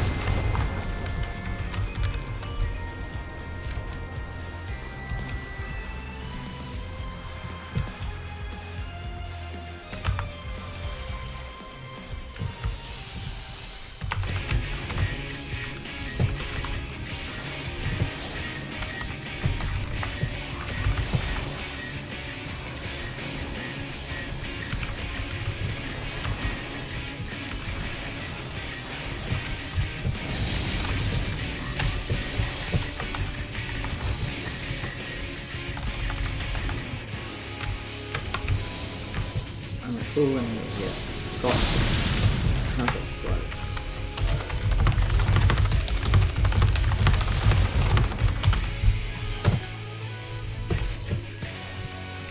Also having problems.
where I go awkwardly quiet because I'm trying to remember how to.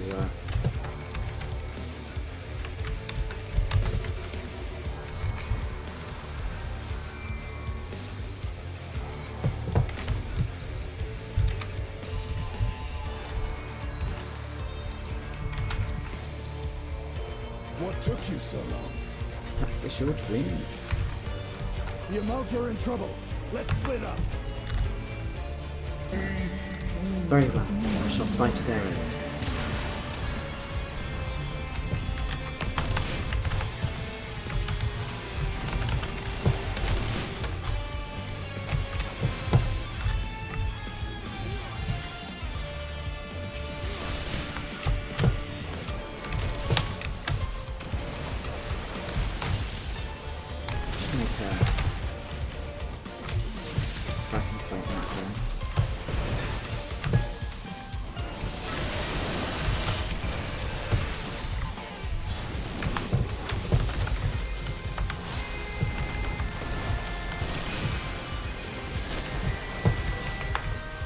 Smell lavender from somewhere.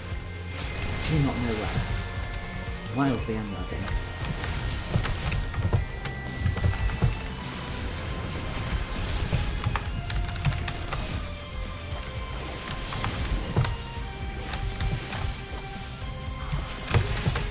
Well, hi anyway. I didn't notice you there.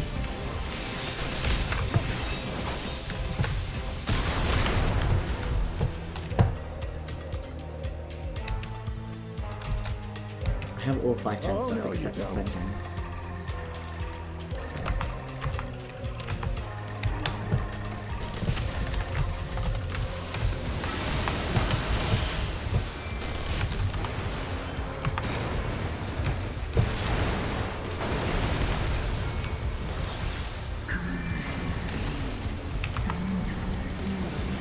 Poor child. I shall free thee from the pain.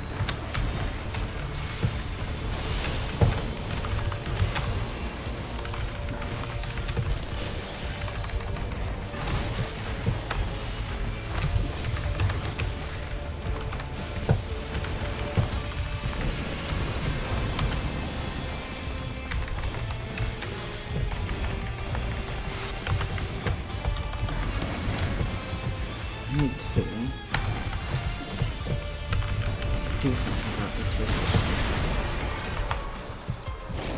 The way I have it set up at the moment makes absolutely no fucking sense.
the Dragoon floor tank.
Wait if it happens.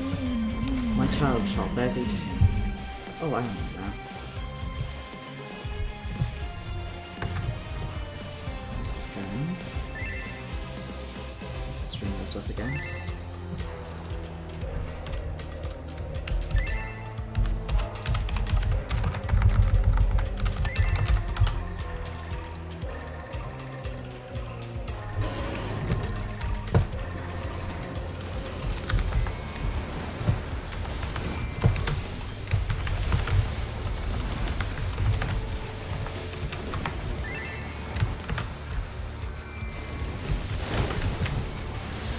Somebody in the chat says it would be wild to skip up to Shadowbringers, which is true.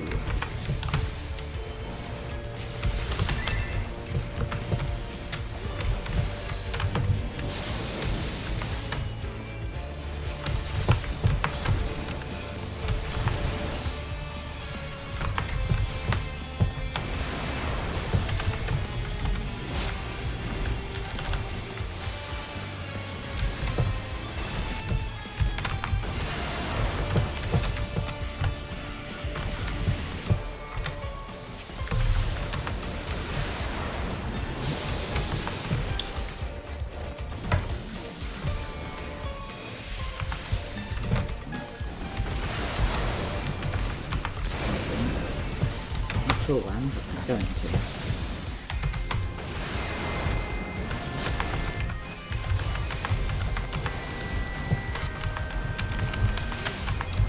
Maybe off camera. I don't think there's like any more duties for me to wait for, so.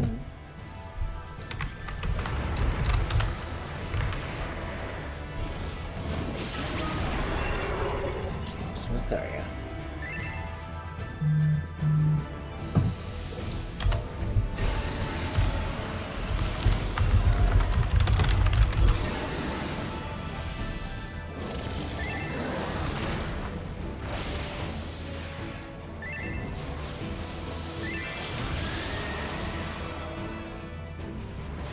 How come his is so much cooler than mine is?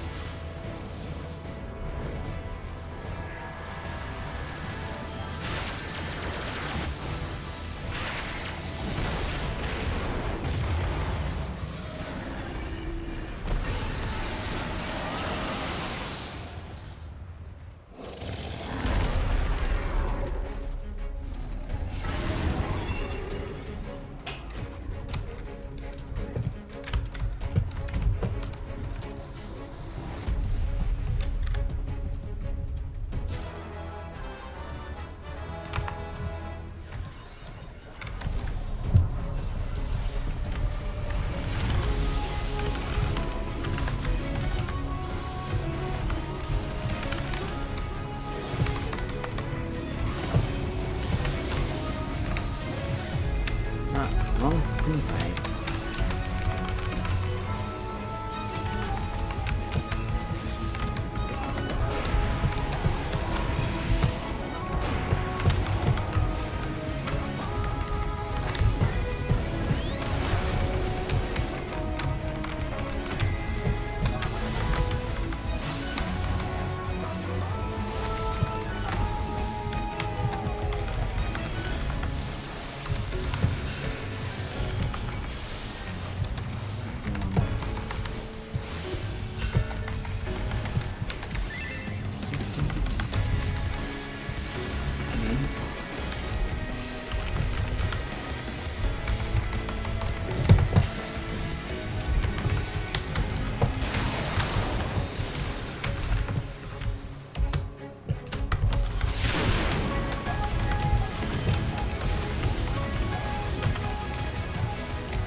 Nice, there we go.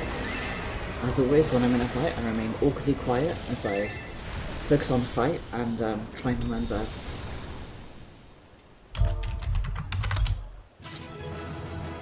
how to play the class.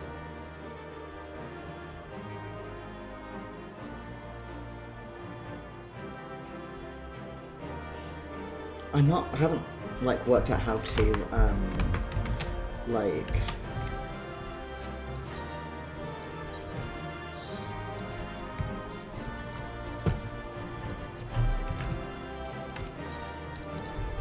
Runcom, yay! I haven't worked out to like properly fine-tune it for level 80 stuff, but I am really enjoying Ninja at level 80.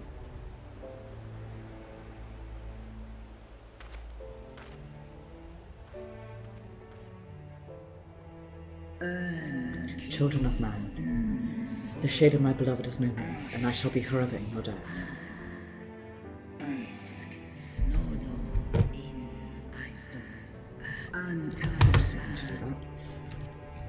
Skip to the dialogue there by accident. What was? By your deeds are we set free. Of free shall we remain as long as I draw breath. Never again shall the dragons of Mericidia hearken to the lies of the Asians. This I vow. Chose their friends well.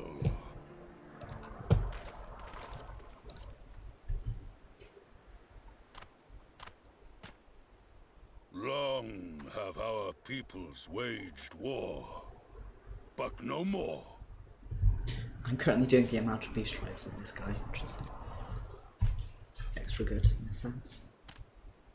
Your fallen lie beside our own. By our words and deeds shall we honor their sacrifice.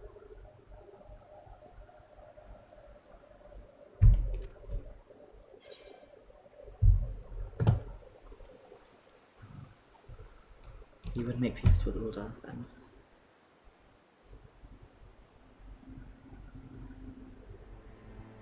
The enemy of our enemy is our friend.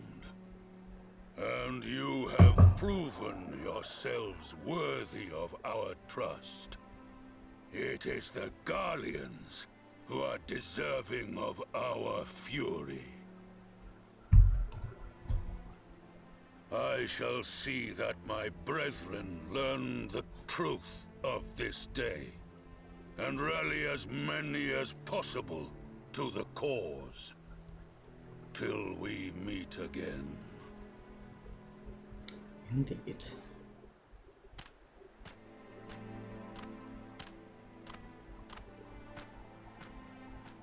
And thus did we make allies of the Amalja. I'm trying to work out why I'm so tired, and I realise it's because I've been waking up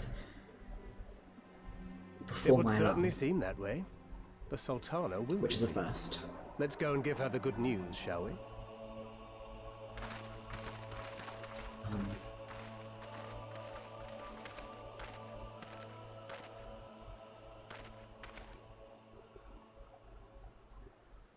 I'm waking up before my alarm, which was frankly astonishing and definitely a first, and then just lying in bed for several hours. Sometime earlier inside the Pagaban Tower.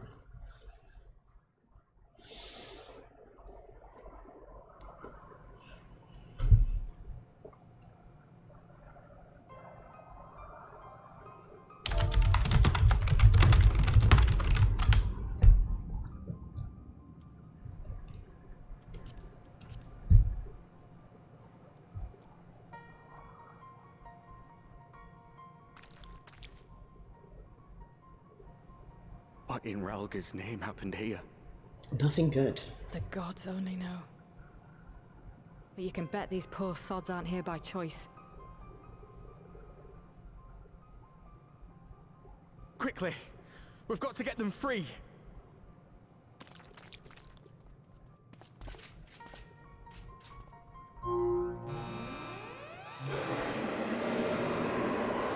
Get back!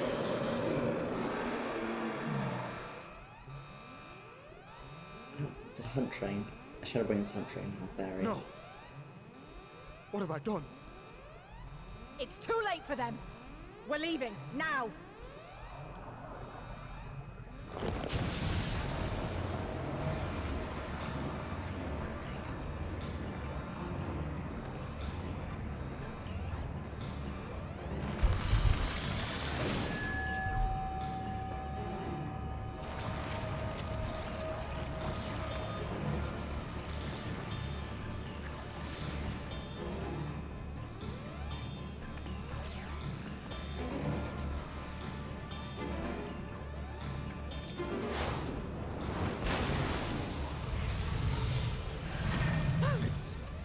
No! Purpley front. No!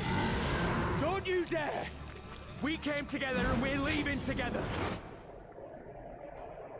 Bro, you've got a shield on your back. Fucking use it. Well, it would be too much to hope that we've seen the last of Fandaniel. We have dealt our schemes to Tellingbro this day, and that alone is cause to celebrate.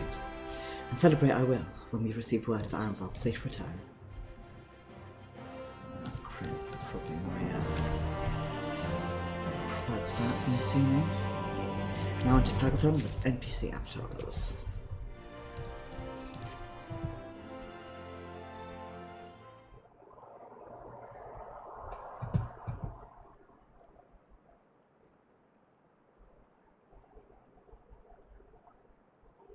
Standing around here worrying is not going to help matters. Come, we must discuss the day's events with Pippin and her grace. Brave scions.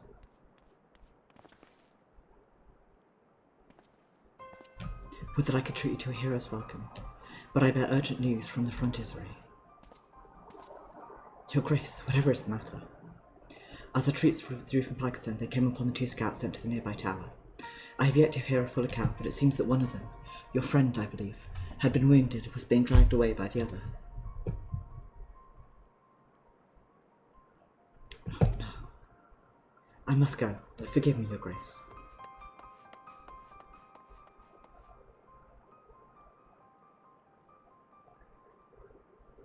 Can you tell us aught of Arenvald's condition, Your Grace? The wounded scout. Naught save that it is grave. The chirurgeons tend to him even as we speak. Infirmary must be inundated with the wounded. If all of us go, we'll only get underfoot. Arshad, Estinian, would you mind going after Alphino? He may need some support from someone other than me.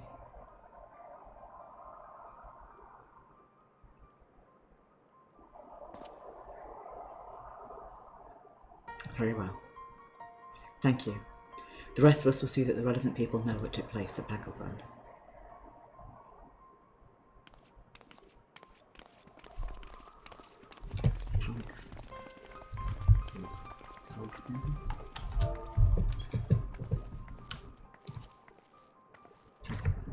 Come on then.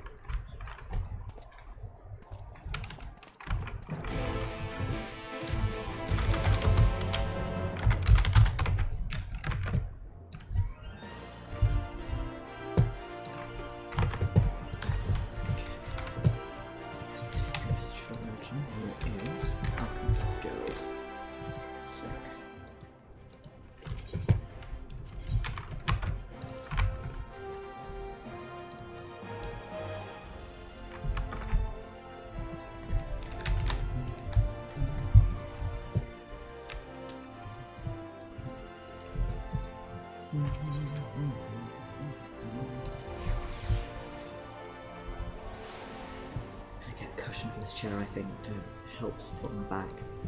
So it fucking hurts. Oops.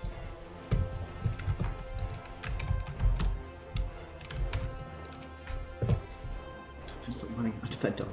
People fighting for their lives in here. Oh, for dollar. Another one come to see the lad in silver armour. Master Daniele is attending to him as we speak. He'd be so kind as to wait. What did Master Daniele say? Tell me his exact words. Sorry. Enough, Alphino. This isn't helping. You're right. Forgive me.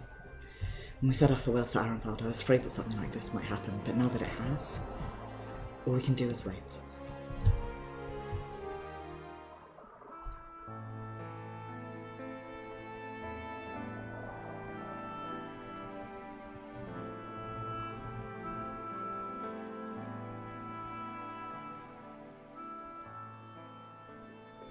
Fordola, have you been waiting here all this time?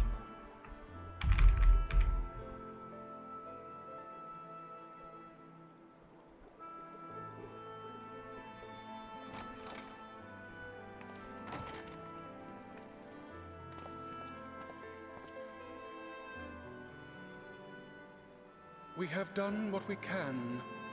The rest is up to him. God, so posh. May we see him?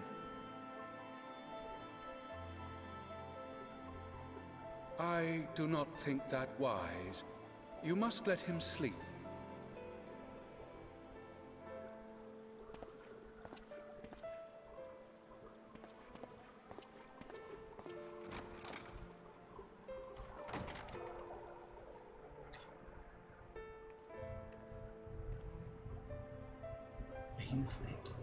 Thank you for bringing him back. He owes you his life.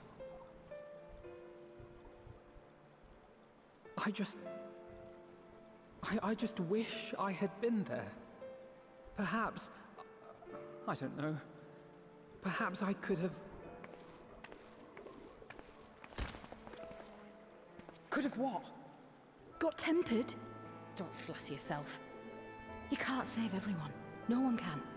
Not even the warrior of bloody light. People die all the time, for no good reason. And those who take up the sword die quicker than most. If you're going to shed a tear every time a soldier falls on the battlefield, you'd best stay away. It's no place for the weak of heart.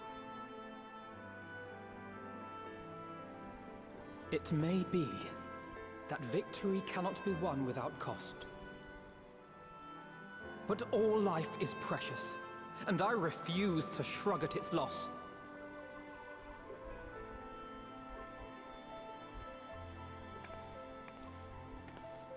All life is precious! You need to grow up, little man. Before your sparkling ideals get everyone killed. Been there, done that.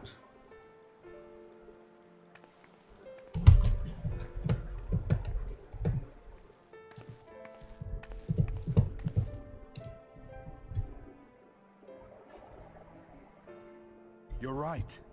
He is idealistic. But the world has more than its fair share of realists, like you and me.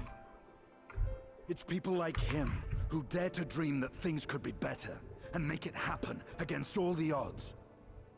They are the ones whose names live on forever. The heroes. The battlefield's littered with would-be heroes. At this rate, you'll lot be next. And what'll become of your precious dreams then? They'll be gone. Like dust on the wind.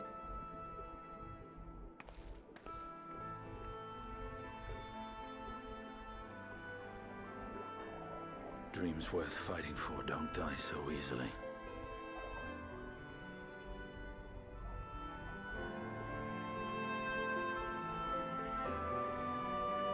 I cannot believe that we did not hear that argument. I just wasn't sure if my bot was working or not, so I had to. This is the test then.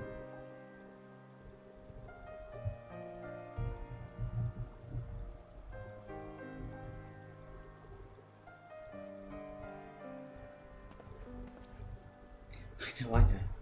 There's nothing more I can do here. Come, let us rejoin the others. Her Grace invites the Scions of the Seventh Dawn to join her in the Fragrant Chamber. Your comrades have already arrived. Will the three of you be joining them? We will.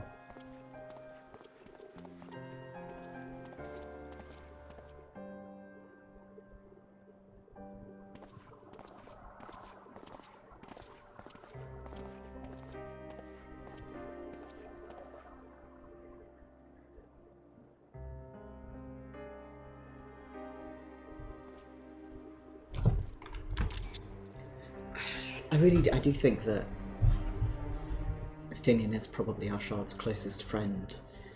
Certainly the person they get along with the best and the person they see most eye to eye with, because Arshad is not a hero element. Very much does not want to ever be a hero element. Has been Your very Grace, much drafted in. Pray forgive us our lateness. Against their will, so. Think not of that.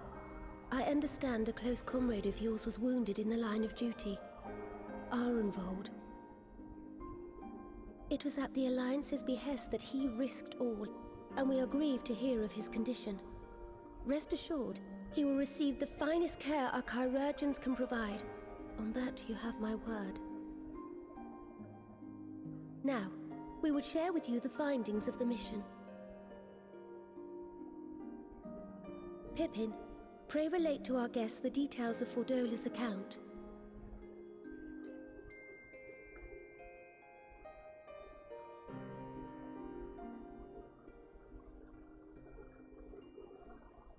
I had to do something very important. I had to change my status in Discord. First Bahamut, now Ifrit. Or Lunar Ifrit, as Fandaniel would doubtless have it. 'Tis now all but certain that the towers were conceived to facilitate the summoning of primals by those imprisoned within. Less certain is the means by which the Telophoroi constrain the wills of said entities to enact their designs in defiance of the pleas of their victims. Mayhap they do not. If mere proximity to the towers is enough to make loyal servants of the Empire's mortal enemies, it stands to reason that the same is true for those held captive. They invoke their gods for the good of Garlemald, and in their disturbed state of mind, summon a primal whose form reflects their own alteration. It all begins to make sense. Upon closer inspection, I realized that the towers bear a striking resemblance to a much larger structure which Urianger and I observed from afar during our visit to the Imperial capital. Assuming it too is capable of tempering those in its immediate vicinity, it would go some way to explain the swiftness with which the Telophoroi managed to rally so many Imperials to their cause. If you can't win them over, just temper them, huh? While the situation in Garlemald is indeed troubling, I fear we have more immediate concerns. Ifrit was not the only primal summoned. At approximately the same time, observers at several other towers bore witness to the emergence of further such entities.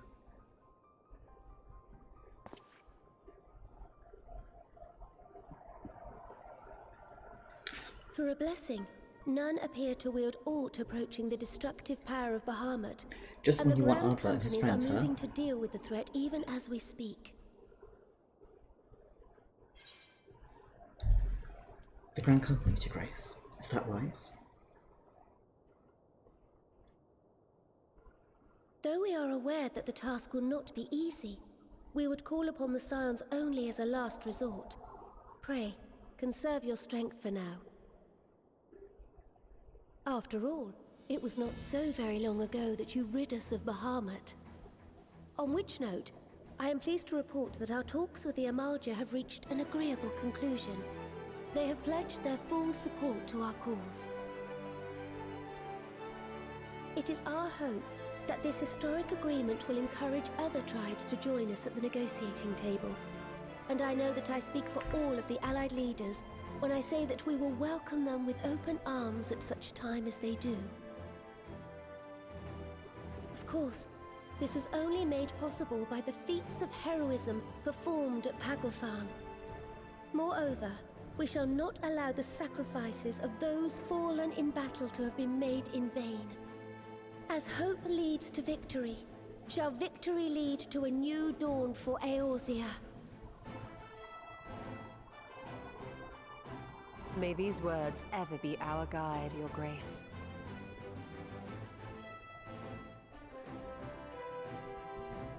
Now, if you will forgive me, I must consult with the Syndicate on the matter of our new allies' integration. Till next we meet, my friends, I bid you safe travels and blessed respite.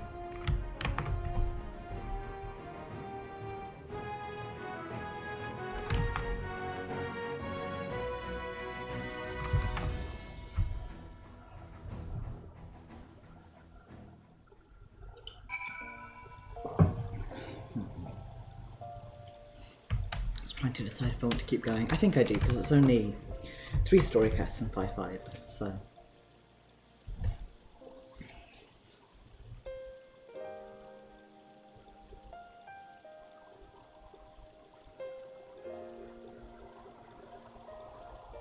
Right then.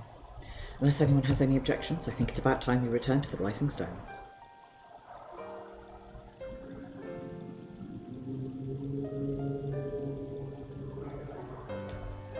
And that includes you, Alphino. Arenvold is in good hands here.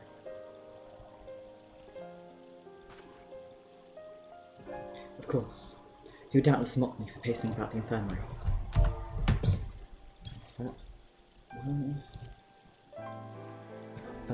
Let us retire then, that we might regain our strength for the coming battle. If we're in agreement, then I shall let Kral know to expect us. A hot bath and tea meal shouldn't be beyond arranging for the time available. It'd be good to be home. I have some thinking to do.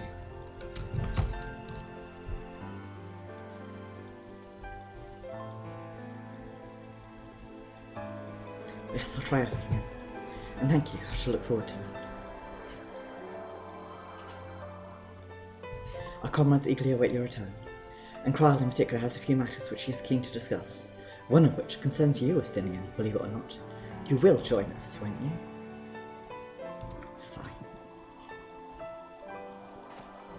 Really? Thought you said you were avoiding that, Baldesian woman.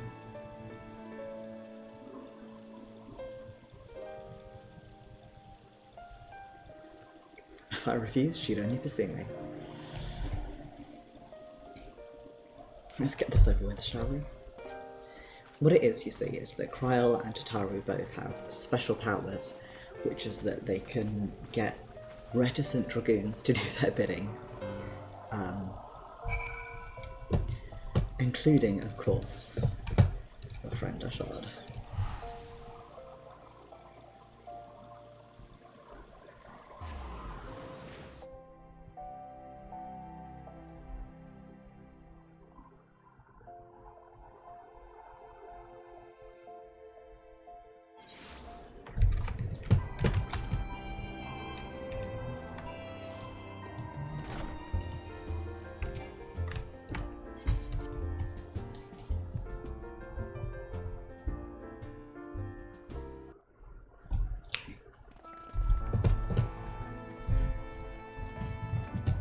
Welcome back.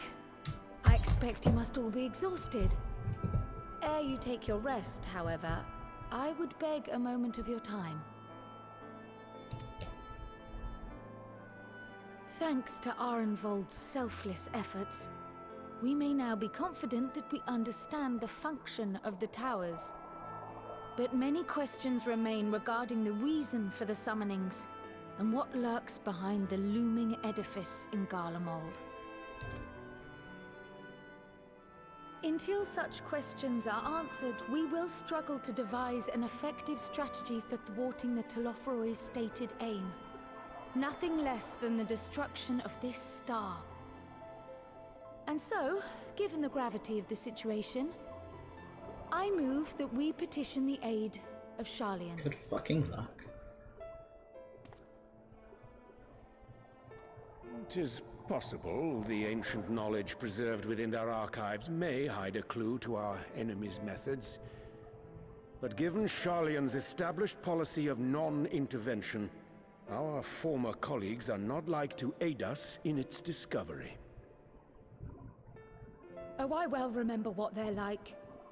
The Forum's barefaced refusal to assist you in the days prior to the calamity must rank as Sharlayan's most shameful act since the Exodus.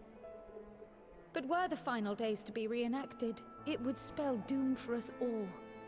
Surely even they cannot turn a blind eye to that. Spoiler alert, they can and they will. I trust we are all of the same mind on this matter. Urgent as it seemed, I took the liberty of petitioning the Alliance for leave to act as Eorzea's emissary, and have since received their blessing. I presume your role as a student of Baldessian will carry some weight with the Forum? One can but hope. If truth be told, our organization has been a shadow of its former self ever since the disappearance of the Isle of Val.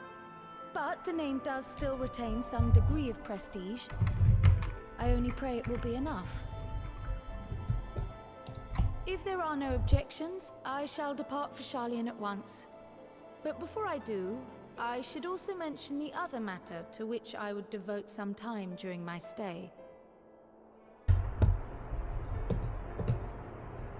After hearing what transpired in the first, I began to question the true nature of Hydaelyn's blessing. A topic I have discussed at some length with Y'shtola. We were wondering, when was the last time Hydaelyn spoke to you directly?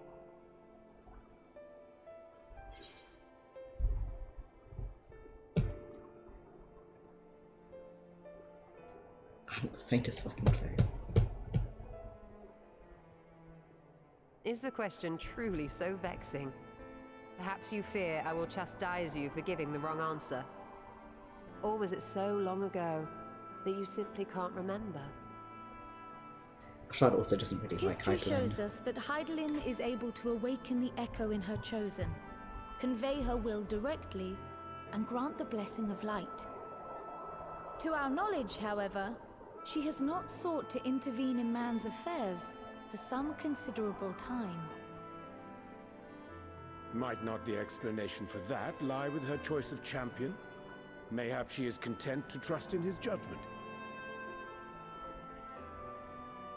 Mayhap she is. But following my initial discussion with Kryl, I made inquiries of my own. And as far as I'm able to tell, Hydaelyn has not made her will known to anyone.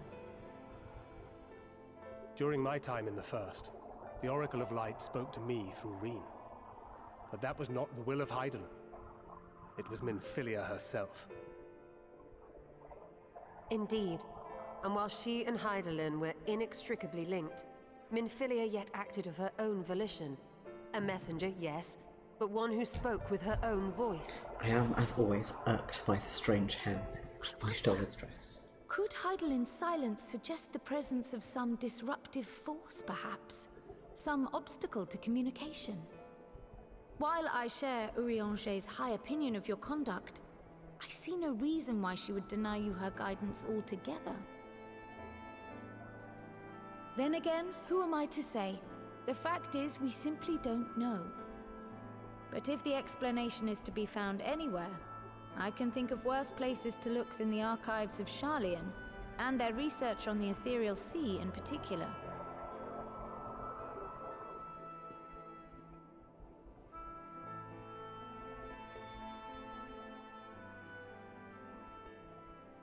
Resolved though I am to go, believe me when I say that I take no pleasure in the thought of leaving you a member short. Now, of all times. Estinian, we stand on the eve of a struggle that will decide the fate of this star. One in which we Scions may play a telling part, yet we are but few in number. And so I must ask you again, will you join us?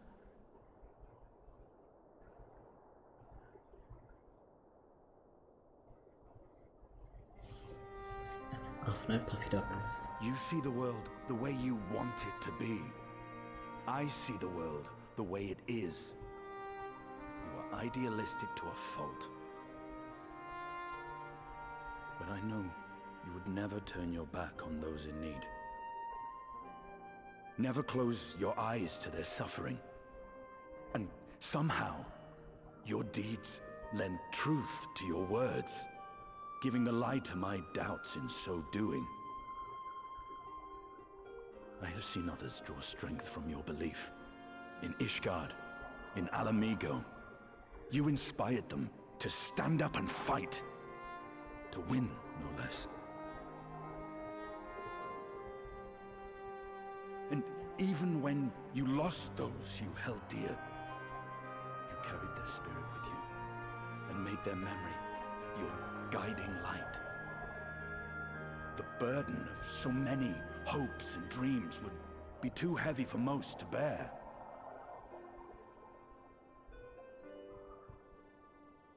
But you bear it willingly, as you have shown me. Some dreams are too important to let go. If you have need of my strength, it's yours. After all you've done, how could I refuse?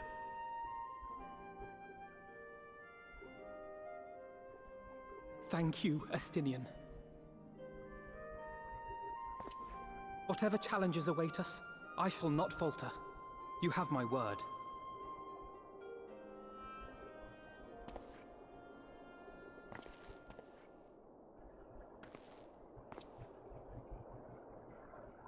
And now, I may bid you farewell.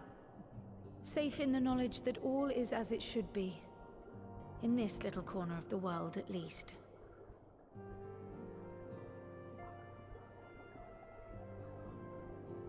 You will be sorely missed. Tread warily in Sharlayan, and do try not to let the Forum embroil you in their politics. A forlorn hope, I know, given the individuals involved. I shall do my very best. Farewell.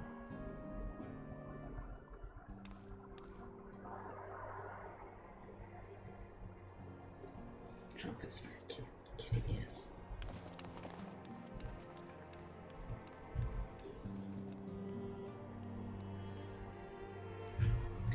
Also, as usual, I spend my entire time in the cutscene looking at the characters' outfits and thinking about how I would make them if I were still in the business of making costumes. Meanwhile, in the Imperial Palace.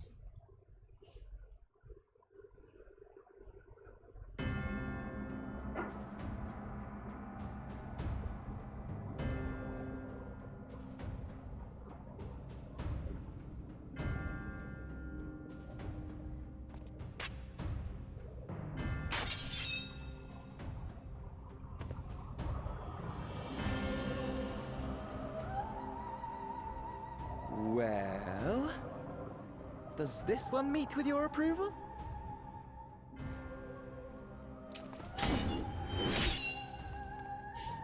Cute. Apparently not. Or could it be that you're still upset about the dragons? You are unwise to remind me of so costly a failure.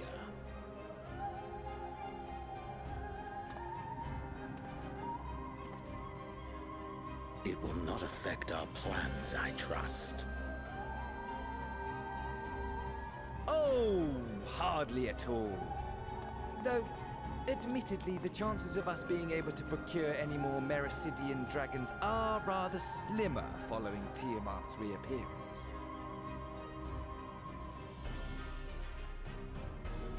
Oh, but the seeds have been sown, my lord. We have only to wait for them to quicken. Speaking of preparations, is it safe to assume that you will be ready to control you-know-what? The hour draws nigh. This nation, forged for Ascian ends, I want a will Morning finally Star as a weapon. prove its worth. A mighty empire, now no more than an instrument of this star's destruction. What a pleasure it will be to put it to use. Which brings me back to our earlier topic. My lord, while I appreciate that it is not an easy decision, it really is past time you chose your weapon. There is one that I have been meaning to test.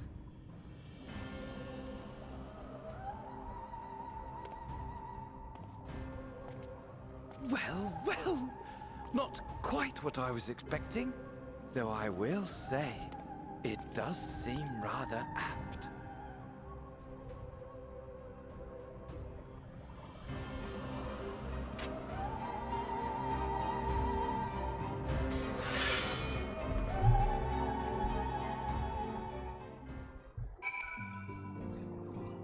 I do know what weapon he's chosen. It's very exciting. Well, looks like I'm going to have a busy few moons. Not that they ever seem to be anything but. Thancred's got me dispatching troops to every corner of the realm. Which is not to say I don't trust the Alliance, because I do. But when it comes to putting down primals, nobody does it better than us. Well, than you lot, more accurately. You won't catch me trading blows with a primal in the near future. But every fell fiend you vanquish, there's countless meals to arrange, baths to fill, sheets to wash, stores to replenish, and the list goes on. Which is where I come in, and gladly, mind you. It's the least I can do to support the Silence who risk life and limb, like poor Ironvald. I wish there was something we could do for him. But we'll just have to settle for saying the odd prayer and keeping a roof over our heads. Wouldn't do to have him come back to a complete shambles now, would it? But that's enough of my rambling. Off you go and get some rest. If there are any developments, I promise you, you'll be the first to know.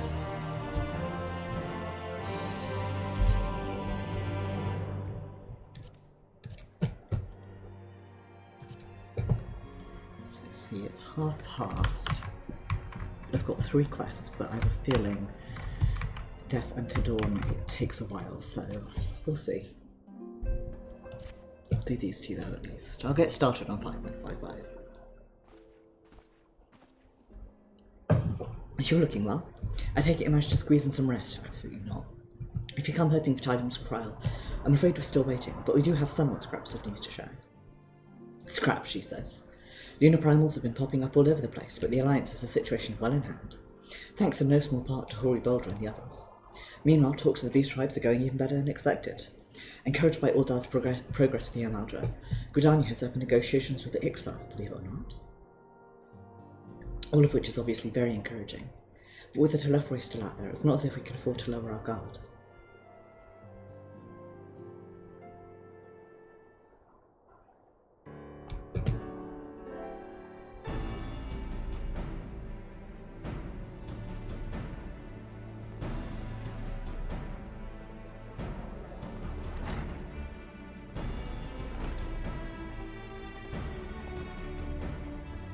Begging your pardon, but I come bearing an invitation from the Alliance. Council meeting is due to be held in Alamigo, and your attendance is humbly requested. We were just talking about the Alliance. May I ask what's on the agenda? I believe the intention is to share news of recent developments and discuss what measures might be taken to combat the Telophori, in concert with the new allies. The Beast Tribes have also been invited. It is hoped that they will join us in the fight against our common foe. So the Alliance would bring all of the Beast Tribes into the fold at a single stroke. An ambitious plan given the delicacy of the negotiations, but mayhap inexpedient, considering the threat we face. Indeed, my lady. And for their part, I'm told the Beast Tribes have agreed to attend. If the Scions too are present, all of Eorzea will be represented.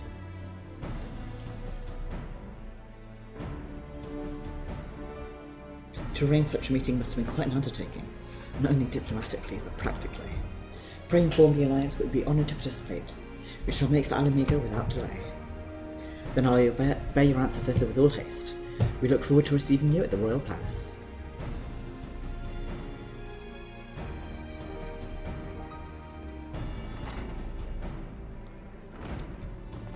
Well, now that we've accepted the invitation, who exactly is going to attend? I move that you and your shoulder lead a contingent. Given how long you've worked to end summoning, it's only right that you be present for what promises to be a historic moment. I think we've all played our part in that little endeavour, don't you, Arshad? All present may rightly claim a seat, I do agree. But by your leave, I believe I shall remain here and lend what assistance I can to the coordination of our defensive efforts. I'm not coming either. Aymeric will be there, and I'd rather not be interrogated. Very well then. While those of us with the mind to hold the fort get on with holding it, I suggest the rest of us make for Alamigo. Shall we? Still.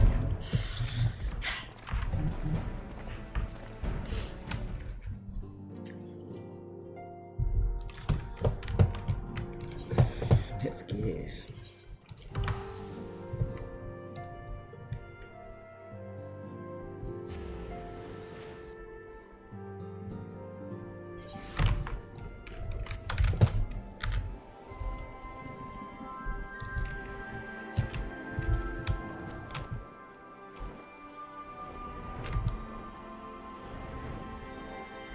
Easier to do this rather than get lost like I would otherwise do. We've been expecting you. While some few guests have yet to arrive, the Alliance leaders are all present. Shall I show you in?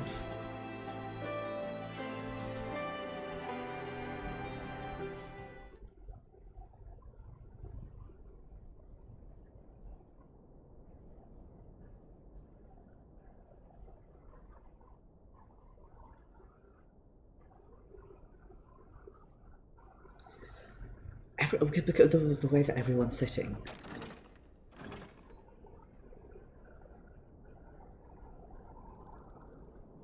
They all tend to appear rather like, an uncomfortable dinner party.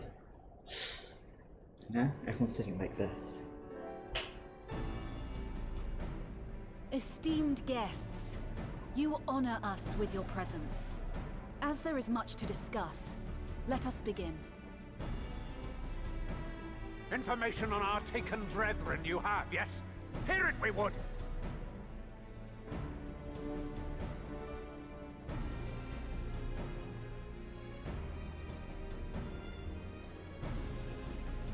Ah! Beyond forgiveness these featherless ones are! With rivers of blood shall they pay! Freed our people must be! We too would see your kin liberated. But ere we attempt their rescue, we must first find a means to negate the risk of tempering. Without that, we will be unable even to approach the towers, let alone contend with their defenders.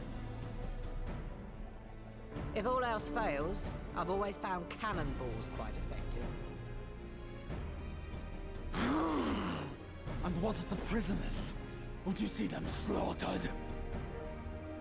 Think for a moment. Ponder, consider, think. If Merlwyb truly intended to bombard the towers, she would have done so by now. Remember, we came here to find a solution together, did we not?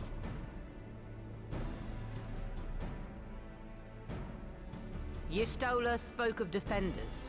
I but offered a means to clear a path, should you require it.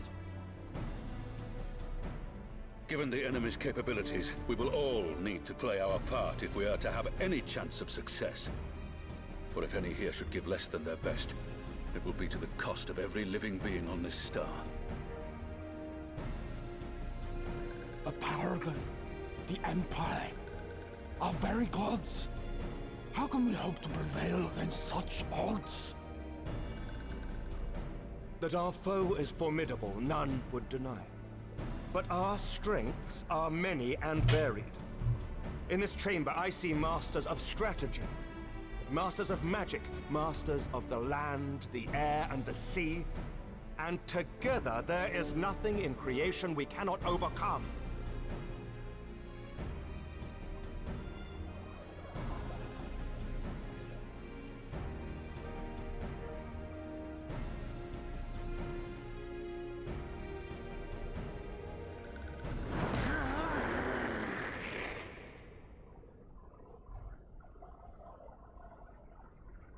I beg your pardon? I do love it. What is it, Soulwalker? Do not express your passion thus. A little pretty without gills, perhaps?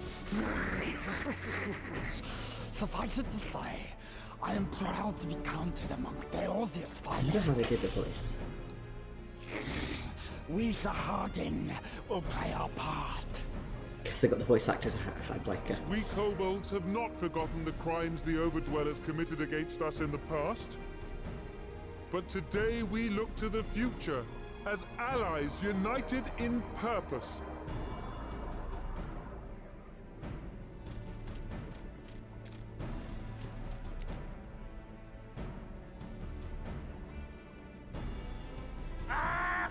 Make mock of the Ixal, the Paragon does! Turns kin into puppets, pits brother against brother. Free them from his grasp, we shall! As Patriarch Zadar will attest, the Scions have granted us a means to free your brethren from their thraldom. This boon we will gladly share, that your people might never be enslaved again. We accept! We accept! Praise me!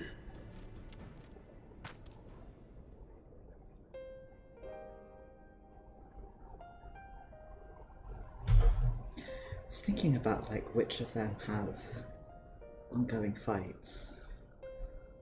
Seems like the Vanavanu at least It's taken is a while, reviving.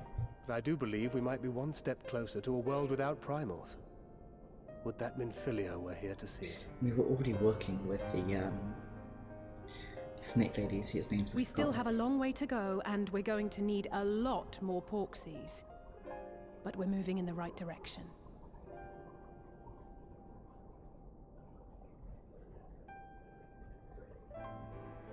If I may have your attention, there is one other point I would like to raise. As we can all agree, freeing those held captive must take precedence over every other concern. But experience has taught us that none save those with the capacity to resist tempering can hope to enter the towers unscathed.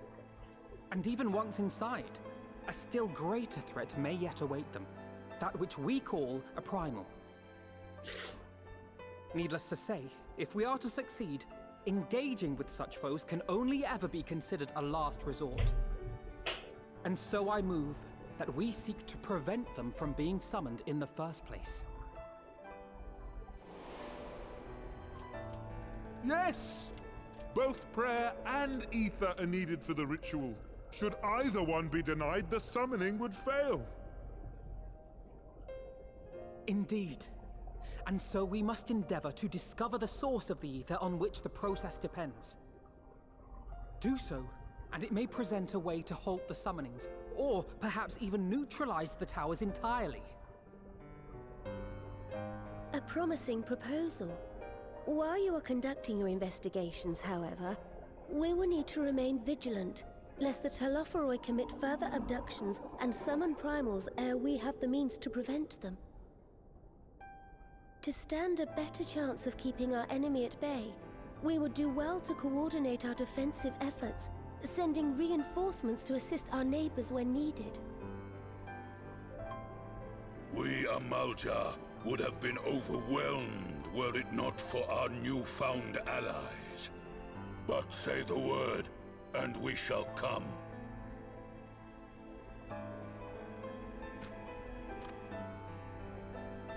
I see we are all in accord. But what are we to call this proud fellowship of ours? I submit that the honor of naming it should go to the scion whose brave efforts have done so much to unite Eorzea. What say you, my friend? The Eorzean Alliance is, don't put me in the spot. I would call it the Grand Company of Eorzea, I guess. But that's the name I... A fine choice, for there is none here who does not love Eorzea. Aye, in that we shall ever be united. United in our gratitude for the realm that gave us life.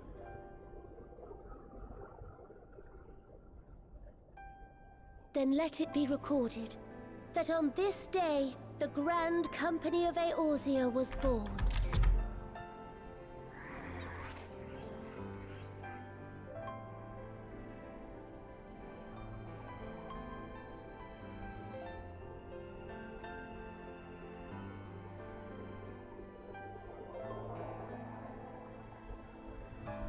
I know a couple of people who've recently gone through the story again. How long have we dreamed of this moment? And now that it's here, I... Oh, forgive me. Might we speak outside?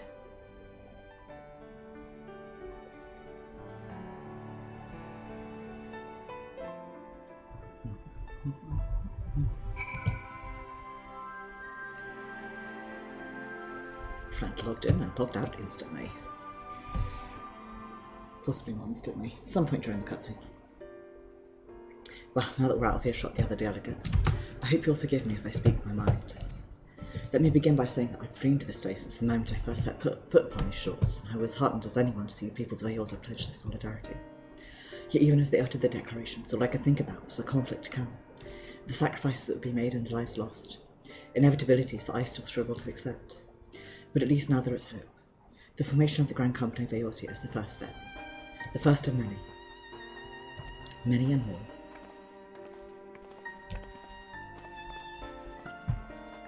Elder Seedseer, how might we be of service? I seek Master Alphan's assistance in a matter involving Gridania's neighbours, the Sylphs. It is very appropriate that I'm currently doing these tribes. I know that you and yours have long kept weather eye upon the crystal trade, the better to predict the coming of primals, so you'll be familiar with the Sylphs of the Ash Crown Consortium. Through their dealings, they've cultivated relations not only with city-states, but many other communities besides. Communities such as the Beast Tribes. Just so, it is the hope that we may make use of the Sylphs' established lines of communication to coordinate the efforts of our new fellowship. Yet there remains a certain practical difference between a trade consortium and a grand company. If the Sylphs perform their task effectively, they will require the counsel of one versed in the operational aspects of an armed force. An armed force with the self-same goal in mind, no less.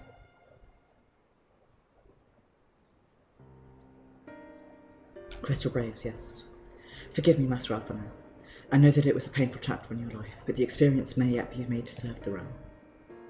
In my hubris, I plotted a course for the Crystal Braves, which starts far beyond the Order's initial conception. One intended to pave the way for the founding of what I intended to call the Grand Company of Eorzea. But my plans all came to naught. Built upon a frail foundation of lofty ideals, the Order was doomed from first to collapse under the weight of more worldly interests, and I have no wish to see this new endeavour suffer the same fate. May I ask too much of you? Not at all. You may count upon my assistance for little it is worth.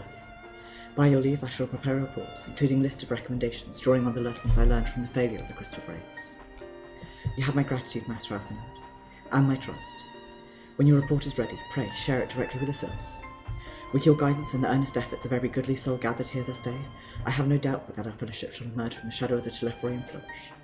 Until we next meet, my friends.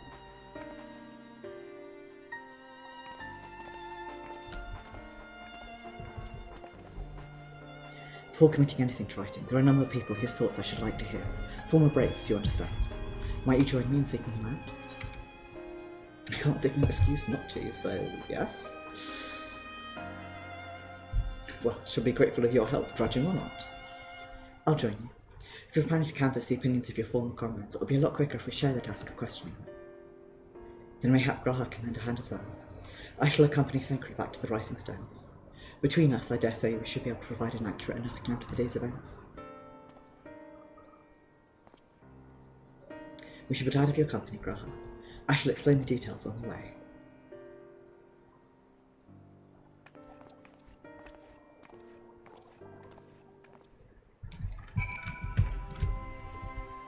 So what's the plan, brother mine?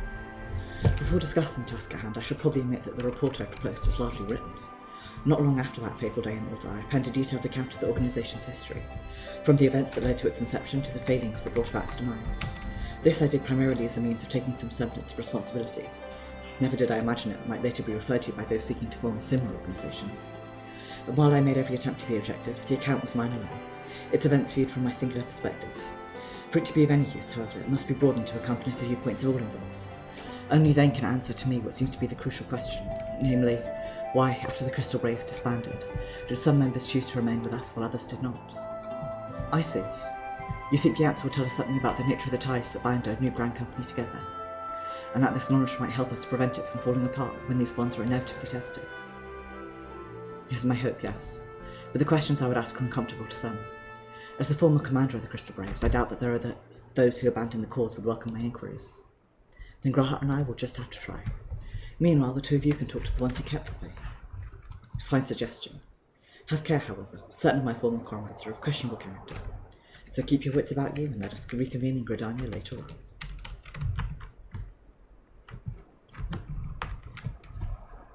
If you have no objections, I have in mind to begin by speaking with Riel and Alian. If memory serves, the two of them will be attending an intelligence briefing at Castle Morians. Let us seek them out there.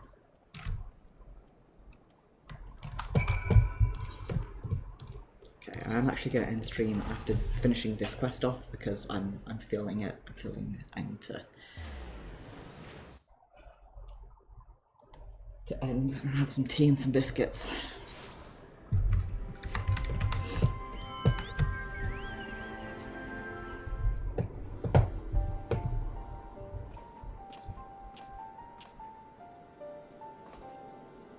Well, look who it is. What brings you two here? Wouldn't have anything to do with a big meeting, would it? In a manner of speaking. I've been assigned a task, you see, for which I require the assistance of former members of the Crystal Braves. Hiccup.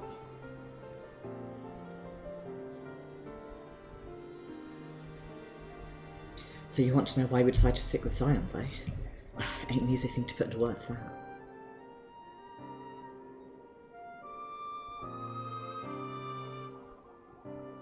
As Riel will attest, I spent a long time agonising over my failure to alert you to the traitors in our midst. For my negligence, I was captured along with many others, and we were powerless to prevent the tragedies that ensued. Not a day goes by that I do not think back to those fateful events. By joining the Scions, I hope to redeem myself, and I'll continue to serve the cause for as long as I am able. But that wasn't my only reason. When we were finally reunited at the Rising Stones, you refused to blame anyone but yourself for the fall of the Crystal Braves. And in spite of everything that had happened, everything you'd suffered, you took us back without a moment's hesitation. We would not have blamed you had you turned us away, but when you gave us your trust instead, what else could we do but try to repay it? Nothing, that's what. As for me and Tel, well, I've always felt the Scions have something in common with my whole crew. The duty of the strong is to protect the weak. That was our creed, and I still strive to live by it to this day. But as time has gone on, I've learned that strength comes in many shapes and sizes. From Hoary Boulder to Mistress Tara, we've all of us got something to offer, and not one of us is doing it for personal gain. Except for Arshad, maybe. Because we believe there's more important things than that. Things worth protecting, which is what being a Scion's all about. Unless you're Arshad, in which case you get bullied into it. I'm at a loss for words. Thank you, my friends. To hear this from you means more than you know. Forgive me, Arshad, could you... Why do you think the Crystal Braves ended in failure? Well, it's found in ideals are something to be proud of. But ideals alone don't make a crew. For every swab who signed up with good intentions, there was another who was only in it for the coin or glory or both. Ours was quite a disparate band. While I'll never forgive Ilbert, the fact that we managed to function at all was in large part due to his efforts. Just a pity he was doing it for all the wrong reasons, eh? Only takes one bad apple, they say, and the Braves had a barrel full of them. Not like the Scions. We might look like a ragtag band of misfits, but deep down, we've all got the shared sense of purpose. And why? Because Tataru sifted out all the glorious hunters before they made it through the door. I see. So while our ranks comprise a diverse range of people, each with their own individual strengths, we are all united in purpose. Thank you, my friends. With your permission, I shall make a record of our discussion and refer to it when drafting my recommendations. Until we meet again.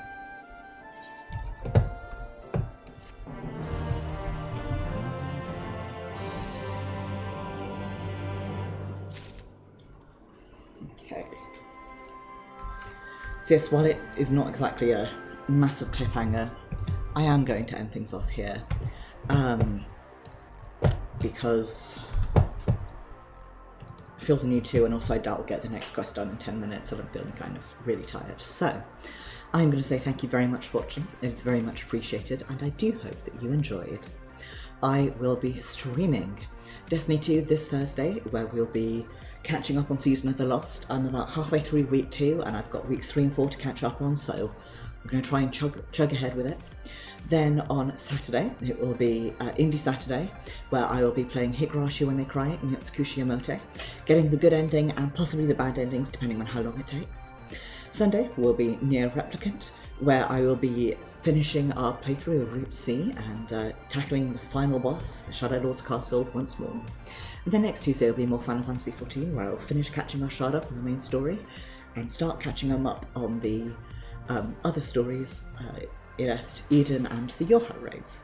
So thank you very much for watching, it's very much appreciated. Do have a wonderful evening and be excellent to each other, and I shall see you guys on Thursday.